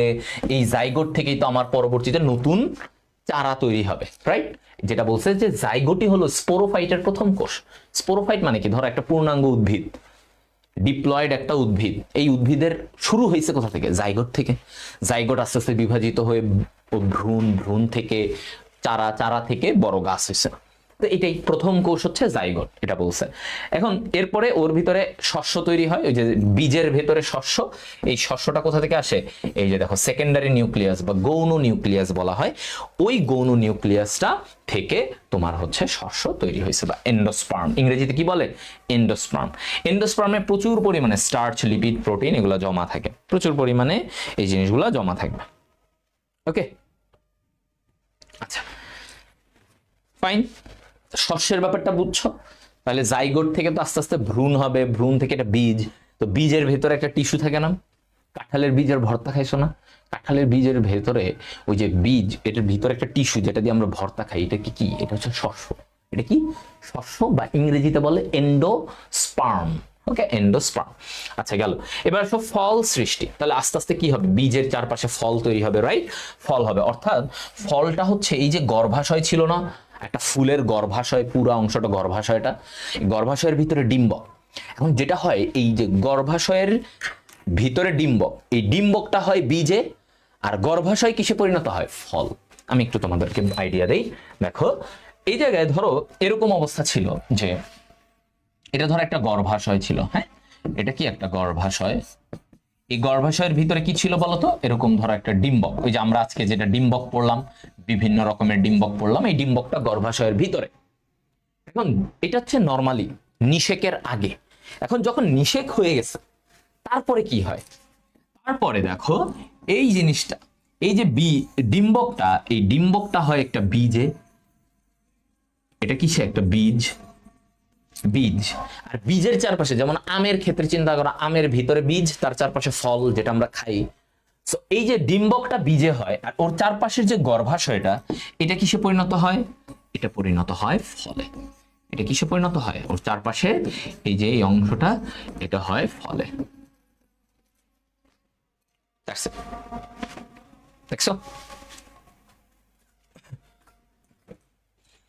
বলো,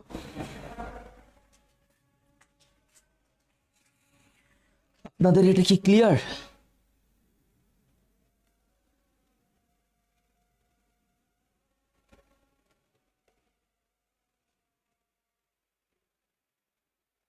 বলেন।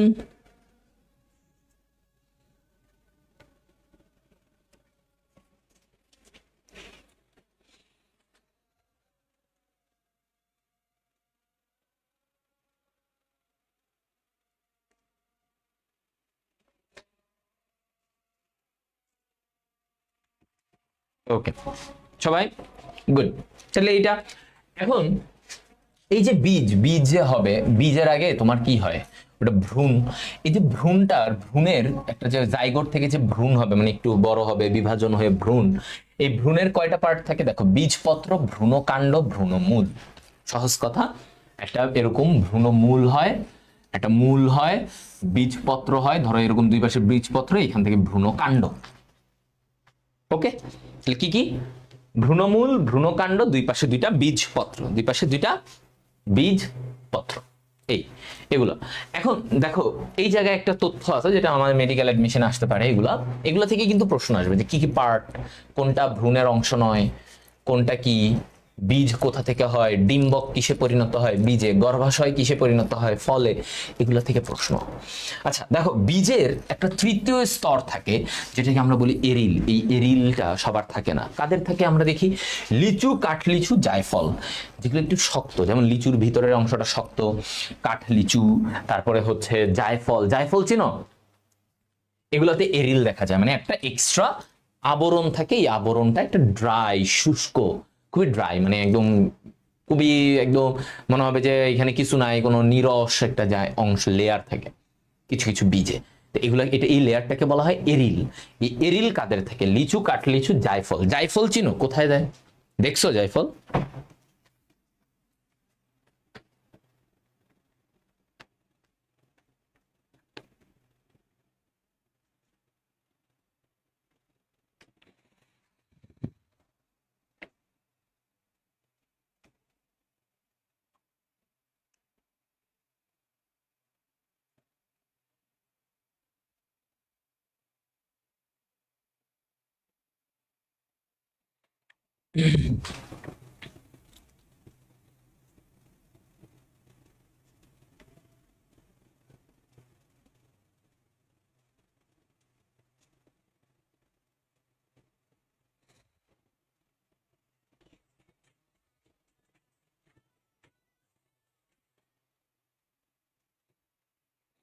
বলো, ক্লিয়ার? Okay fine.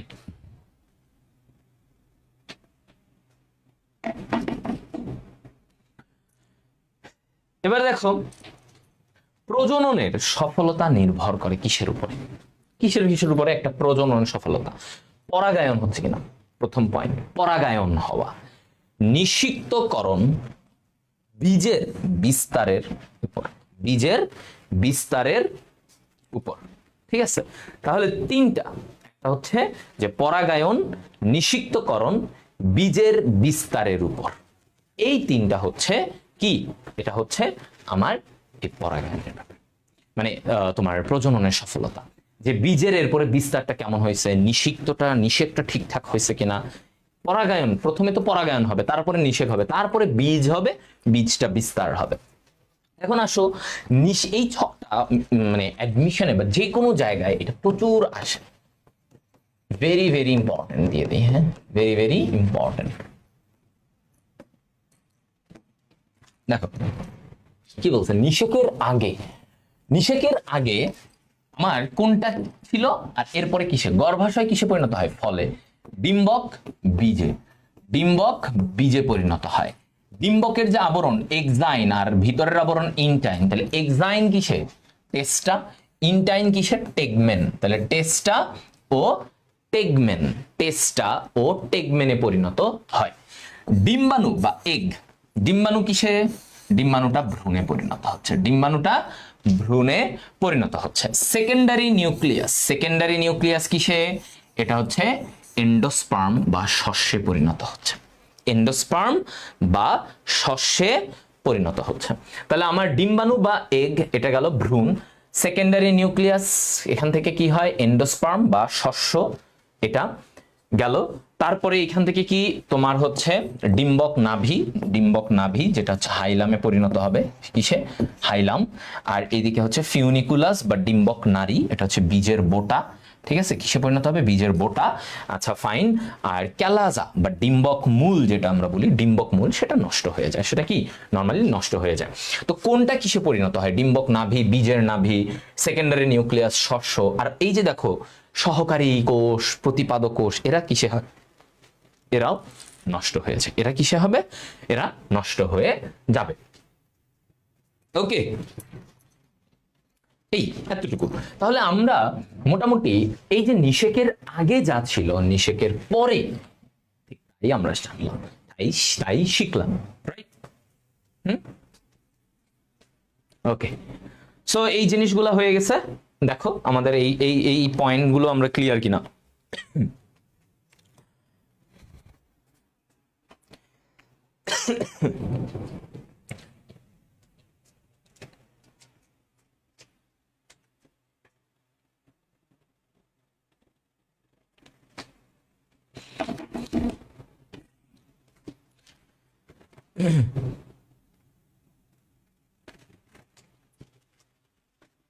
ওকে,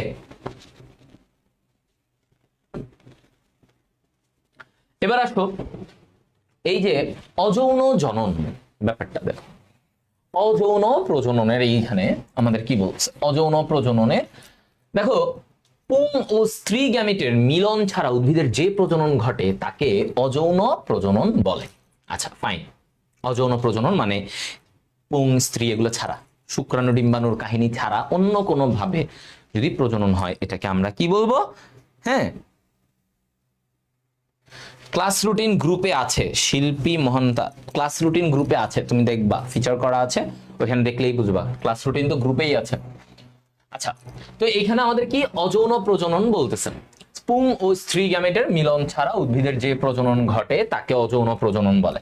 এখন দেখো এইখানে বিভিন্ন রকমের স্পোর আছে, কনিডিয়া, কনিডিয়া থেকে কনিডিও স্পোর, কনিডিও স্পোর, মিউকরের স্পোরাঞ্জিও স্পোর, মিউকরের কি স্পোরাঞ্জিও, মানে এক একটা থেকে এক এক রকম স্পোর তৈরি হয়, যেই স্পোরগুলা থেকে আমাদের পরবর্তীতে হচ্ছে নতুন চারা বা নতুন উদ্ভিদ ওগুলা তৈরি হবে। তো পেনিসিলিয়াম এটা একটা ছত্রাক, ওইখান থেকে কনিডিয়া বা কনিডিও স্পোর থাকে, এটাতে গনিডিয়া এগারিকাস, গনিডিয়া থাকবে হচ্ছে যে তোমার মিউকরের, এগারিকাসের কি বেসিডিও স্পোর, এগারিকাস কোনটা, মাশরুম যেটা আমরা বলি মাশরুম, ওইটার কি থাকে কোন ধরনের স্পোর, বেসিডিও স্পোর।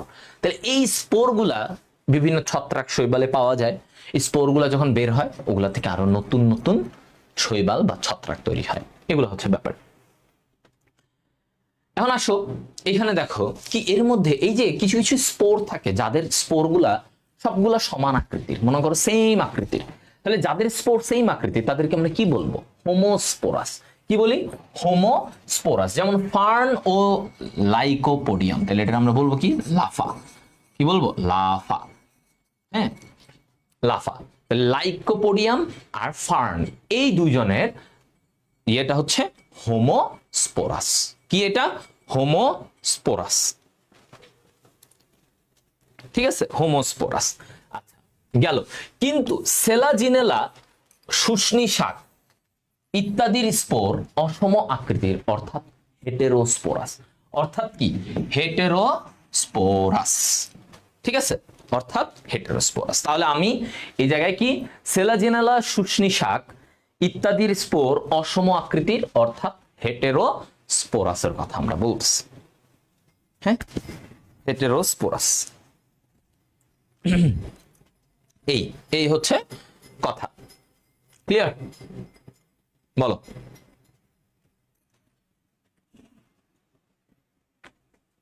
হেটেরোস্পোরাস, অসম।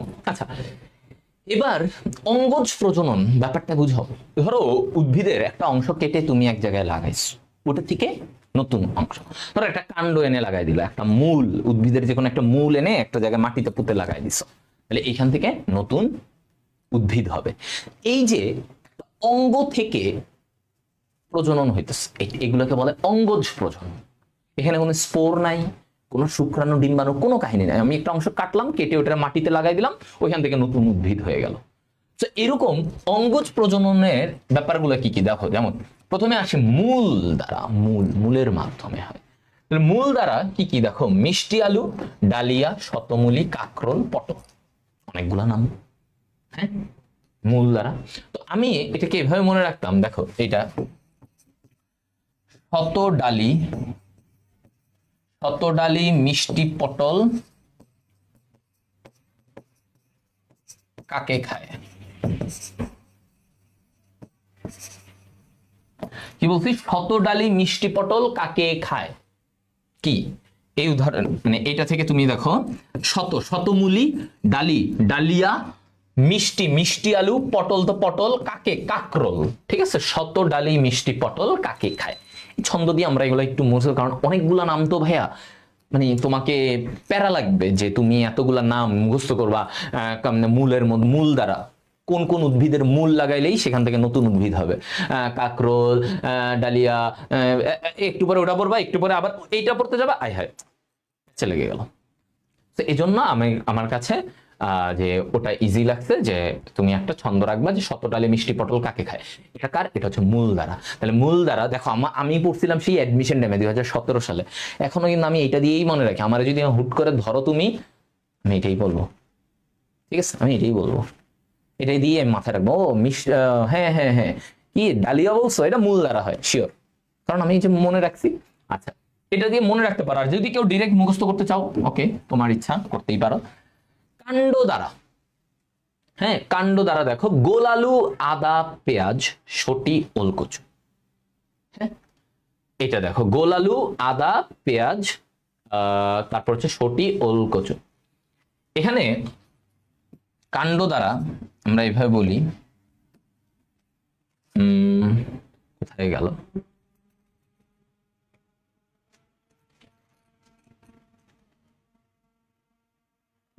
সটি,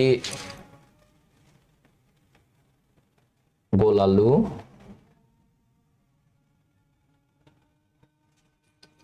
ইয়ে ছিল,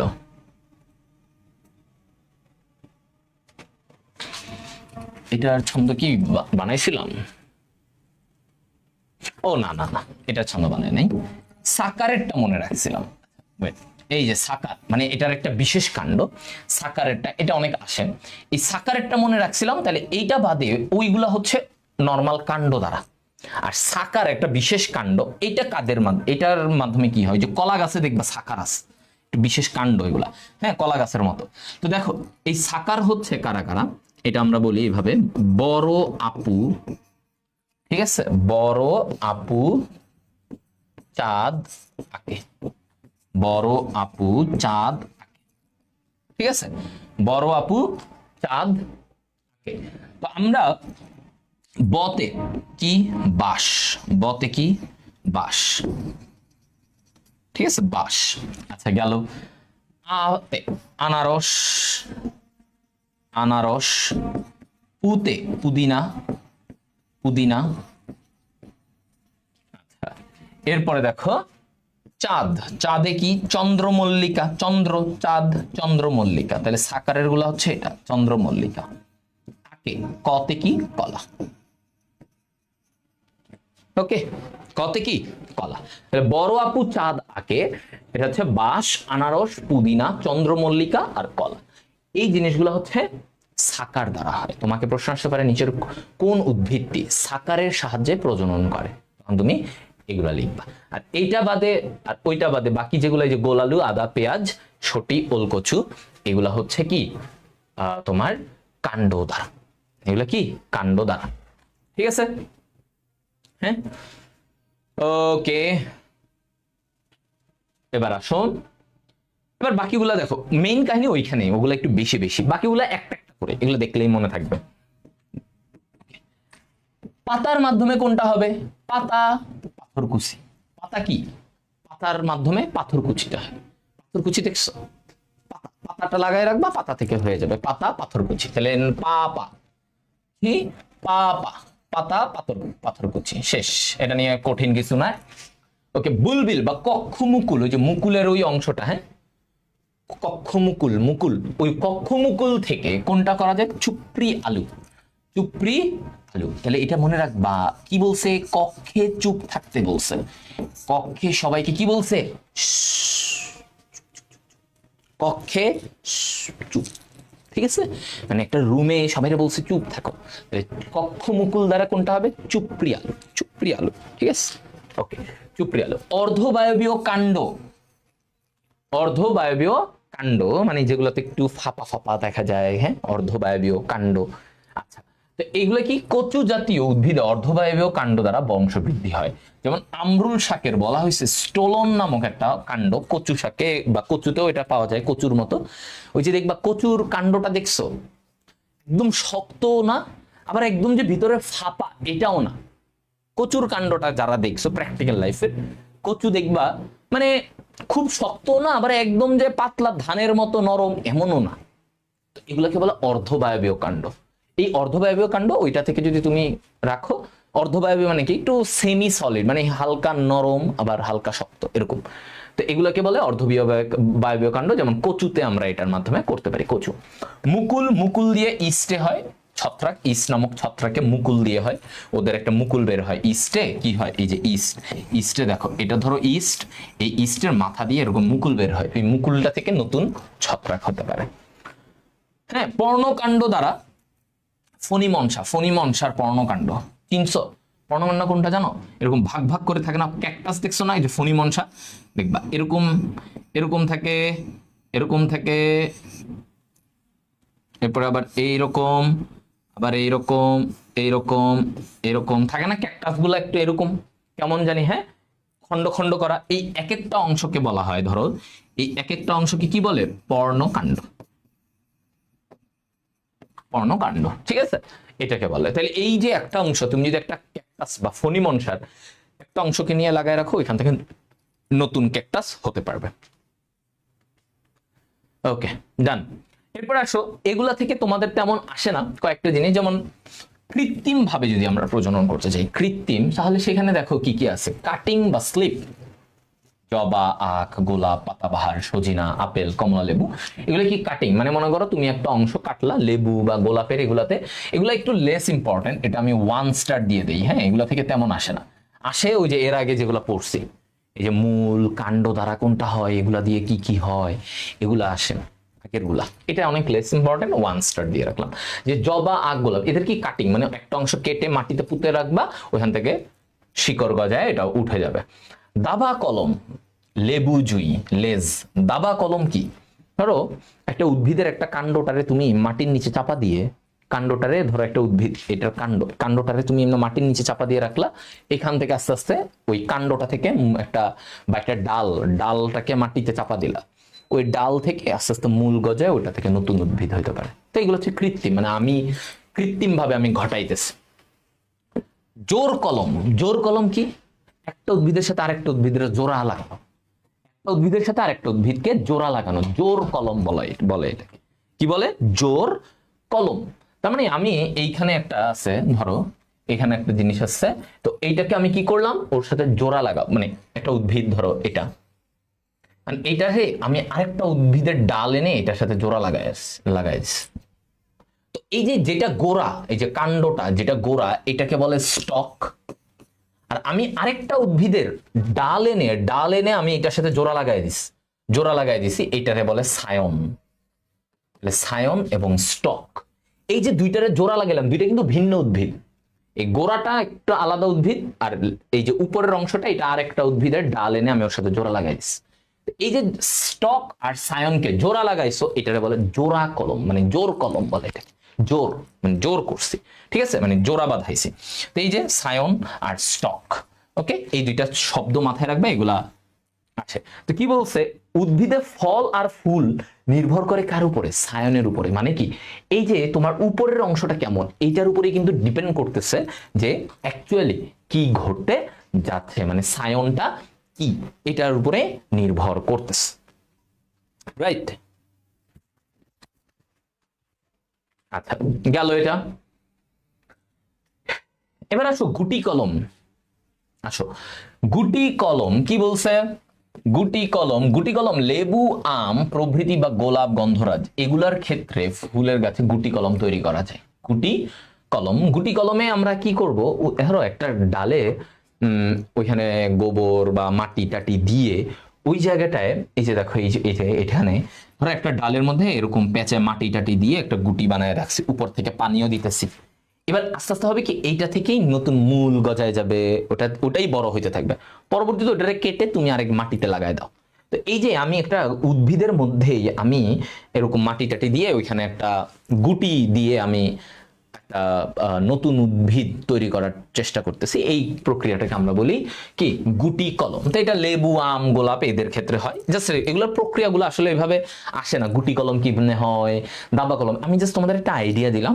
আর মেইনলি আসে উদাহরণটা একটু এই হাইয়েস্ট আসতে পারে, বাট এখন পর্যন্ত কোনো মেডিকেলে এগুলো তেমন আসে নাই, সো এটা নিয়ে টেনশন নিবা না।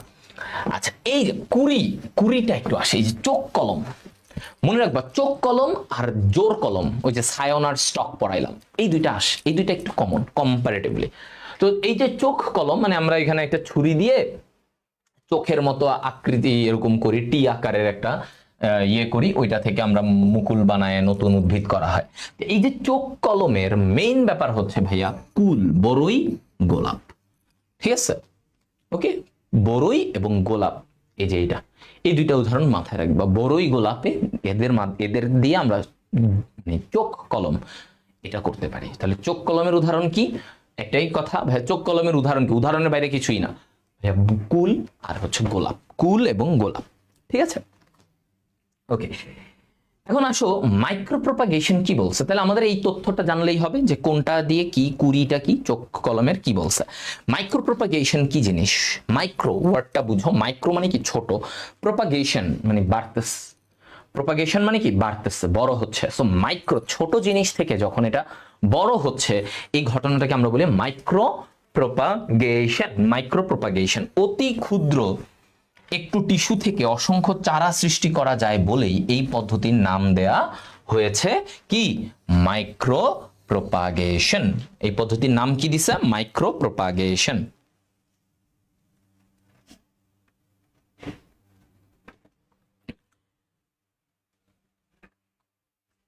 ওকে, মাইক্রো প্রপাগেশন ডান।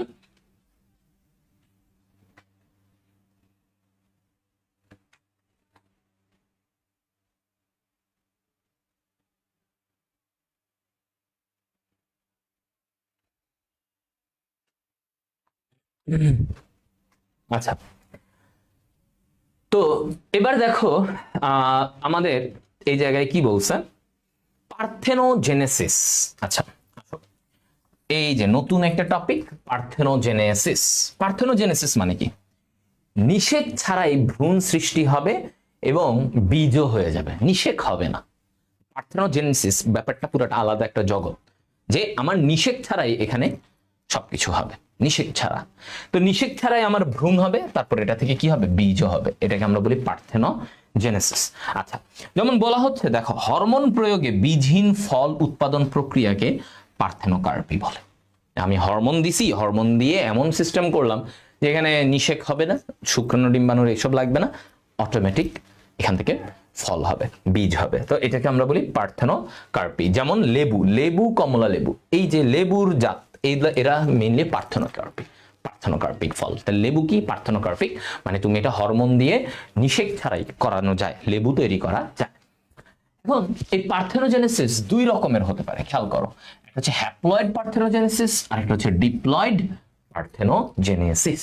মানে কি ভাই, হ্যাপ্লয়েড পার্থেনোজেনেসিস আর ডিপ্লয়েড পার্থেনোজেনেসিস কি? দেখো, হ্যাপ্লয়েড পার্থেনোজেনেসিস হচ্ছে যখন স্বাভাবিক মায়োসিস প্রক্রিয়ায় ডিম্বাণু সৃষ্টি হলেও তা নিষিক্ত না হয়ে সরাসরি ভ্রূণে পরিণত হয়। মানে নর্মালি যে আমাদের ডিম্বাণুটা তৈরি হয় না, হ্যাপ্লয়েড ডিম্বাণু কি হ্যাপ্লয়েড, ওই হ্যাপ্লয়েড ডিম্বাণুটাই সরাসরি ভ্রূণ হয়ে যাবে, নিষেক হবে না। এই ঘটনাটাকে আমরা কি বলি? Haploid parthenogenesis. কারণ একটা হ্যাপ্লয়েড ডিম্বাণু থেকে ভ্রূণ হয়ে যাচ্ছে, হ্যাপ্লয়েড পার্থেনোজেনেসিস। তাহলে এটার উদাহরণ কি? সলেনাম নিগ্রাম, অর্কিস মাকুলেটা। তাহলে এটার আমরা মনে রাখি হ্যাপ্লয়েড পার্থেনোজেনেসিস না, হস মানে কি? Haploid parthenogenesis, অর্কিস মাকুলাটা, সলেনাম নিগ্রাম। ওকে, বুঝা গেল? হস মনে রাখো। এখন আসো ডিপ্লয়েড পার্থেনোজেনেসিস কি ভাইয়া? ডিপ্লয়েড পার্থেনোজেনেসিস হচ্ছে ওই যে ডিম্বাণুটা নরমালি কি হয়, হ্যাপ্লয়েড ডিম্বাণু। আর এমন হইলো যে ডিম্বাণুটাই ডিপ্লয়েড হয়েছে। ডিম্বাণু যখন তৈরি হয়েছে, এমন একটা ঘটনা যে ডিম্বাণুটা তৈরি হওয়ার সময় ওইখানে মায়োসিস না হয়ে মাইটোসিস হয়েছিল, যার জন্য ডিম্বাণুটা কি হয়েছে, ডিপ্লয়েড ডিম্বাণু। ডিম্বাণুটা কি হয়েছে, এটা একটা ব্যতিক্রমী ব্যাপার। সো ডিম্বাণুটাই ডিপ্লয়েড হয়ে গেছে। এই যে ডিপ্লয়েড ডিম্বাণু, খেয়াল করো, এই ডিপ্লয়েড ডিম্বাণু যদি পরবর্তীতে ভ্রূণ হয়ে যায়, তাহলে এটাকে আমরা বলি ডিপ্লয়েড পার্থেনোজেনেসিস। তাহলে হ্যাপ্লয়েড ডিম্বাণু ভ্রূণে হলে হ্যাপ্লয়েড পার্থেনোজেনেসিস, ডিপ্লয়েড ডিম্বাণু ভ্রূণ হয়ে গেলে। এখন ডিপ্লয়েড ডিম্বাণু কেন হবে? কারণ ভাইয়া যদি এমন ঘটে যে মায়োসিসের জায়গায় ভুলে মাইটোসিস হয়ে গেছে, তখন ডিম্বাণুটা ডিপ্লয়েড হয়ে যাবে। তো ডিম্বাণু ডিপ্লয়েড থেকে যদি ভ্রূণ হয়, সেখান থেকে এটাকে আমরা বলি ডিপ্লয়েড পার্থেনোজেনেসিস। এটার উদাহরণ দেখো, পার্থেনিয়াম আর্জেন্টেটাম ট্যারাক্সাকাম অ্যালবিডাম।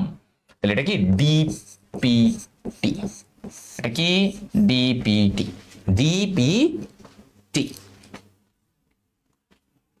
ঠিক আছে, ডিপিটি।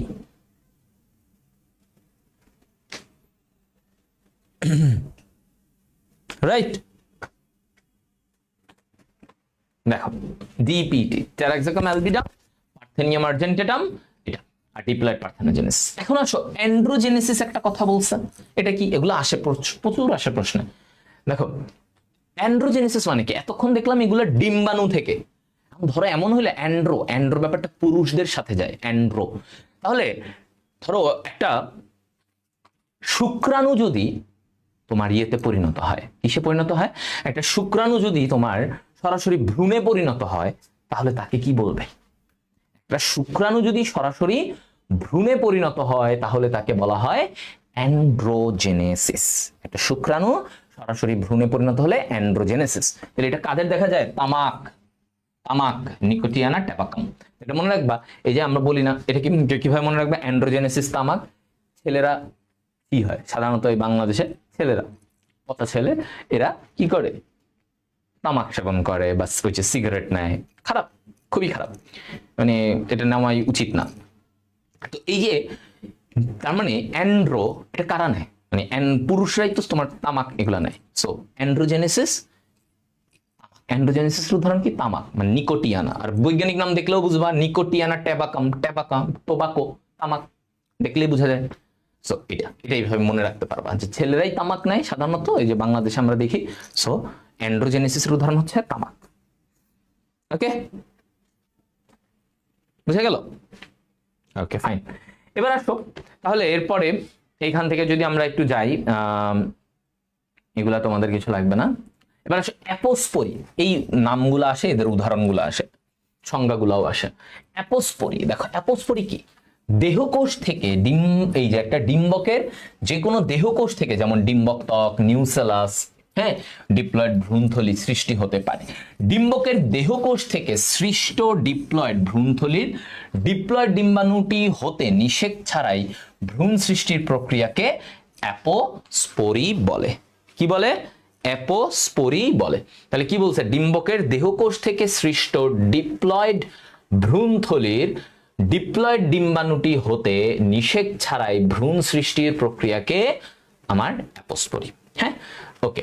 ডিম্বকের দেহকোষ থেকে সৃষ্ট, ডিম্বকের দেহকোষ থেকে সৃষ্ট ডিপ্লয়েড ভ্রূণথলির ডিপ্লয়েড ডিম্বাণু থেকে নিষেক ছাড়াই ভ্রূণ হলে এটা অ্যাপোস্পোরি। অ্যাপোস্পোরির উদাহরণ কি? মনে রাখবা, হাইরাসিয়াম।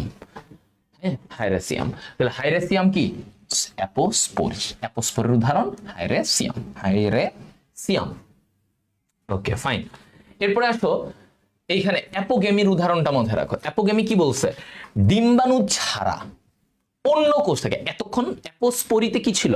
যে ডিম্বাণু, ডিপ্লয়েড ডিম্বাণু থেকে ভ্রূণ হইতেছে।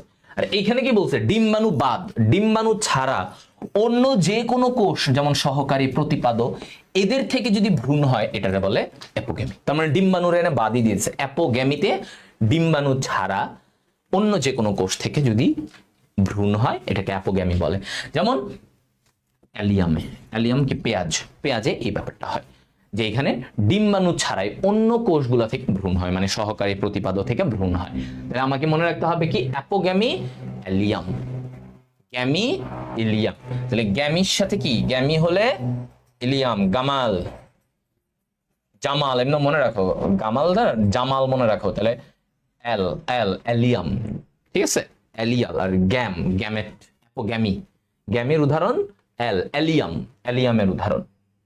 এখন এই যে নিষেক ছাড়াই এত কিছু ঘটতেছে, হ্যাঁ, বিভিন্ন ভ্রূণ তৈরি হতেছে নিষেক ছাড়াই, এই যে অ্যাপোগ্যামি, অ্যাপোস্পোরি। এখানে দেখো একটা কথা বলছে অ্যাডভেন্টেটিভ এমব্রায়োনি। অ্যাডভেন্টেটিভ এমব্রায়োনি কি বলছে, ডিম্বক ত্বক সংজ্ঞাটা দেখুন, বা নিউসেলাসের যে কোনো কোষ থেকে ভ্রূণথলি গঠন ছাড়াই, ভ্রূণথলি গঠন ছাড়াই কি বলছে, ডিম্বক ত্বক বা নিউসেলাসের কোনো একটা থেকে ভ্রূণ তৈরি হয়ে যাবে। কি অদ্ভুত বলতে, অ্যাডভেন্টেটিভ এমব্রায়োনিতে ভ্রূণ থলি হবে না। কি হবে না? থলি হবে না। এগুলাতে যেমন থলি ছিল, ভ্রূণথলি ছিল, তাহলে তোমাকে যখন বলবে ভ্রূণথলি ছাড়াই, ভ্রূণথলি ছাড়াই কোনো থলিমলি হবে না, একটা কোষ নিউসেলাস, যে ভিতরে যে কোষ, ওই কোষ থেকেই সরাসরি ডিম্বাণু তৈরি হবে। তাহলে ওটাকে আমরা বলি অ্যাডভেন্টেটিভ। এই ঘটনাটাকে আমরা কি বলি? অ্যাডভেন্টেটিভ এমব্রায়োনি। কি বলা হয়? অ্যাডভেন্টেটিভ এমব্রায়োনি। এইদিকে কি বলছে দেখো, অ্যাগামোস্পার্মি, এটা তো আমরা অলরেডি বললাম। এইদিকে সিউডোগ্যামি। আচ্ছা, সিউডোগ্যামি কি বলছে? অ্যাগামোস্পার্মির জন্য যদি পরাগায়ন প্রয়োজন হয়, এটাকে আমরা বলি সিউডোগ্যামি।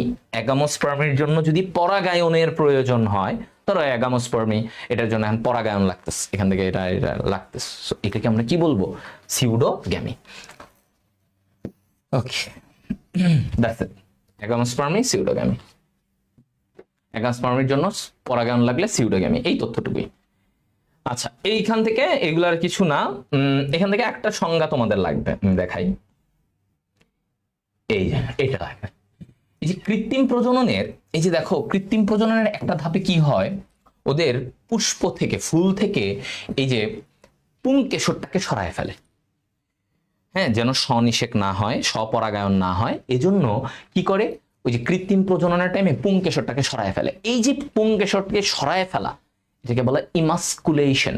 মানে মনে রাখবা, ইমাস্কুলেশন, মাস্কুলার, মাস্কুলার মানে কি বলে, মাস্কুলিন জেন্ডার, পুরুষ পুরুষ, তাই না, মাস্কুলিন। ইমাস্কুলেশন, সরায় ফেলতেছি আমি এখান থেকে, তাহলে এটা কি, তার মানে আমি মাস্কুলার মানে পুরুষ কোনো একটা অংশকে সরাচ্ছি, পুংকেশরকে সরাচ্ছি। তো এই কথাটাই বলছে পুংকেশরের। ওকে, বুঝে গেল? So that's the thing.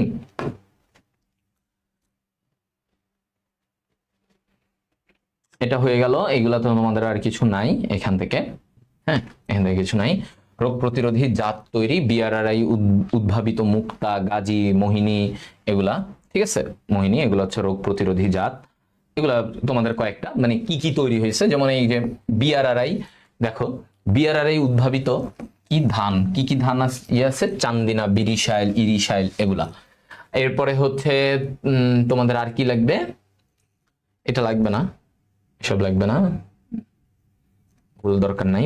BRRI মানে বাংলাদেশ রাইস রিসার্চ ইনস্টিটিউট অনুযায়ী কি কি।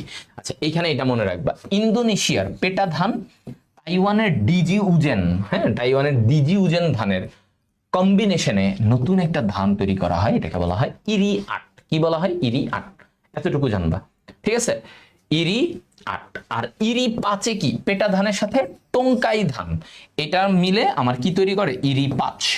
এই ফলন টলন লাগবে না, ফলন লাগবে না, হ্যাঁ, ফলন দরকার নাই, ফলন আমাদের দরকার নাই ওগুলা, ঠিক আছে, এই জিনিসটুকুই লাগবে। তাহলে ইরি আট, ইরি পাঁচ কি দিয়ে গঠিত হয় সেগুলো আমাদের লাগবে, যে একটা হচ্ছে তোমার পেটা ধান এবং হচ্ছে ডিজি উজেন, আর ইরি পাঁচের ক্ষেত্রে বলছে কি, পেটা ধান এবং তোমার হচ্ছে টঙ্কাই ধান, এই দুইটা মিলে আমার এটা হচ্ছে। তো এই পয়েন্টগুলাই আমাদের এখানে লাগবে, এগুলাই আমাদের জন্য ইম্পর্টেন্ট, যেগুলো যেগুলো বললাম। সো এর বাইরে এগুলো থেকে ওভাবে দেয় না, তাও দিতেও পারে, এজন্য একটু শিখায় রাখলাম, যে বলে রাখলাম যে এগুলো একটু পড়ে যাবা, এর বাইরে কিছু লাগবে না ইনশাল্লাহ।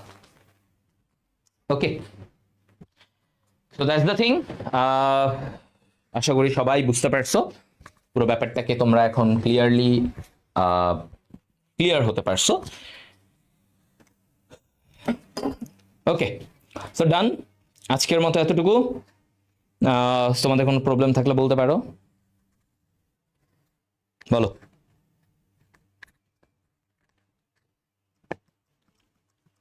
ভাইয়া মেইন পড়াগুলা কি জানো? আমি তোমাদের একবার সাম আপ করে দিই। মেইন পড়াগুলা কি?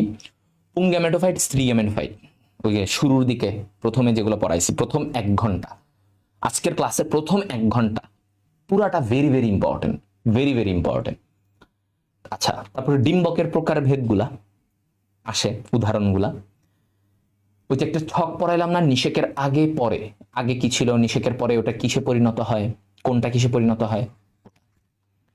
তারপরে হচ্ছে তোমার ইয়েটা, যে কোনো উদাহরণগুলা, উদাহরণের মধ্যে আরো স্পেশাল কোনটা, এই যে আমরা পড়লাম অঙ্গজ প্রজনন, মূল দ্বারা কোনটা হয়, কাণ্ড দ্বারা কোনটা হয়, পাতা দ্বারা কোনটা, শাখার দ্বারা কোনটা, অর্ধবায়বীয় কাণ্ড, এটা ওটা, এই উদাহরণগুলো থেকে অনেক আসে।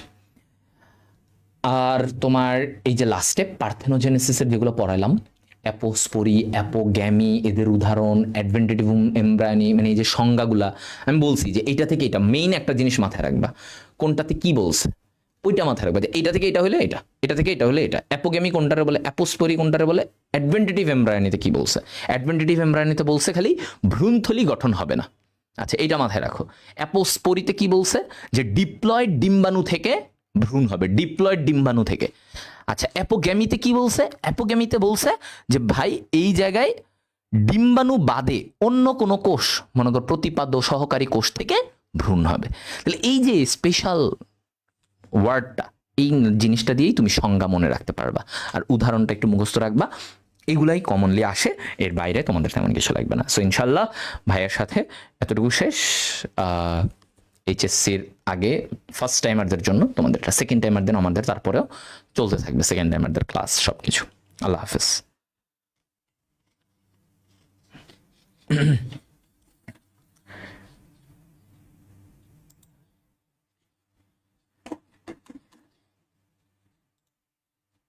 ওকে, টাটা।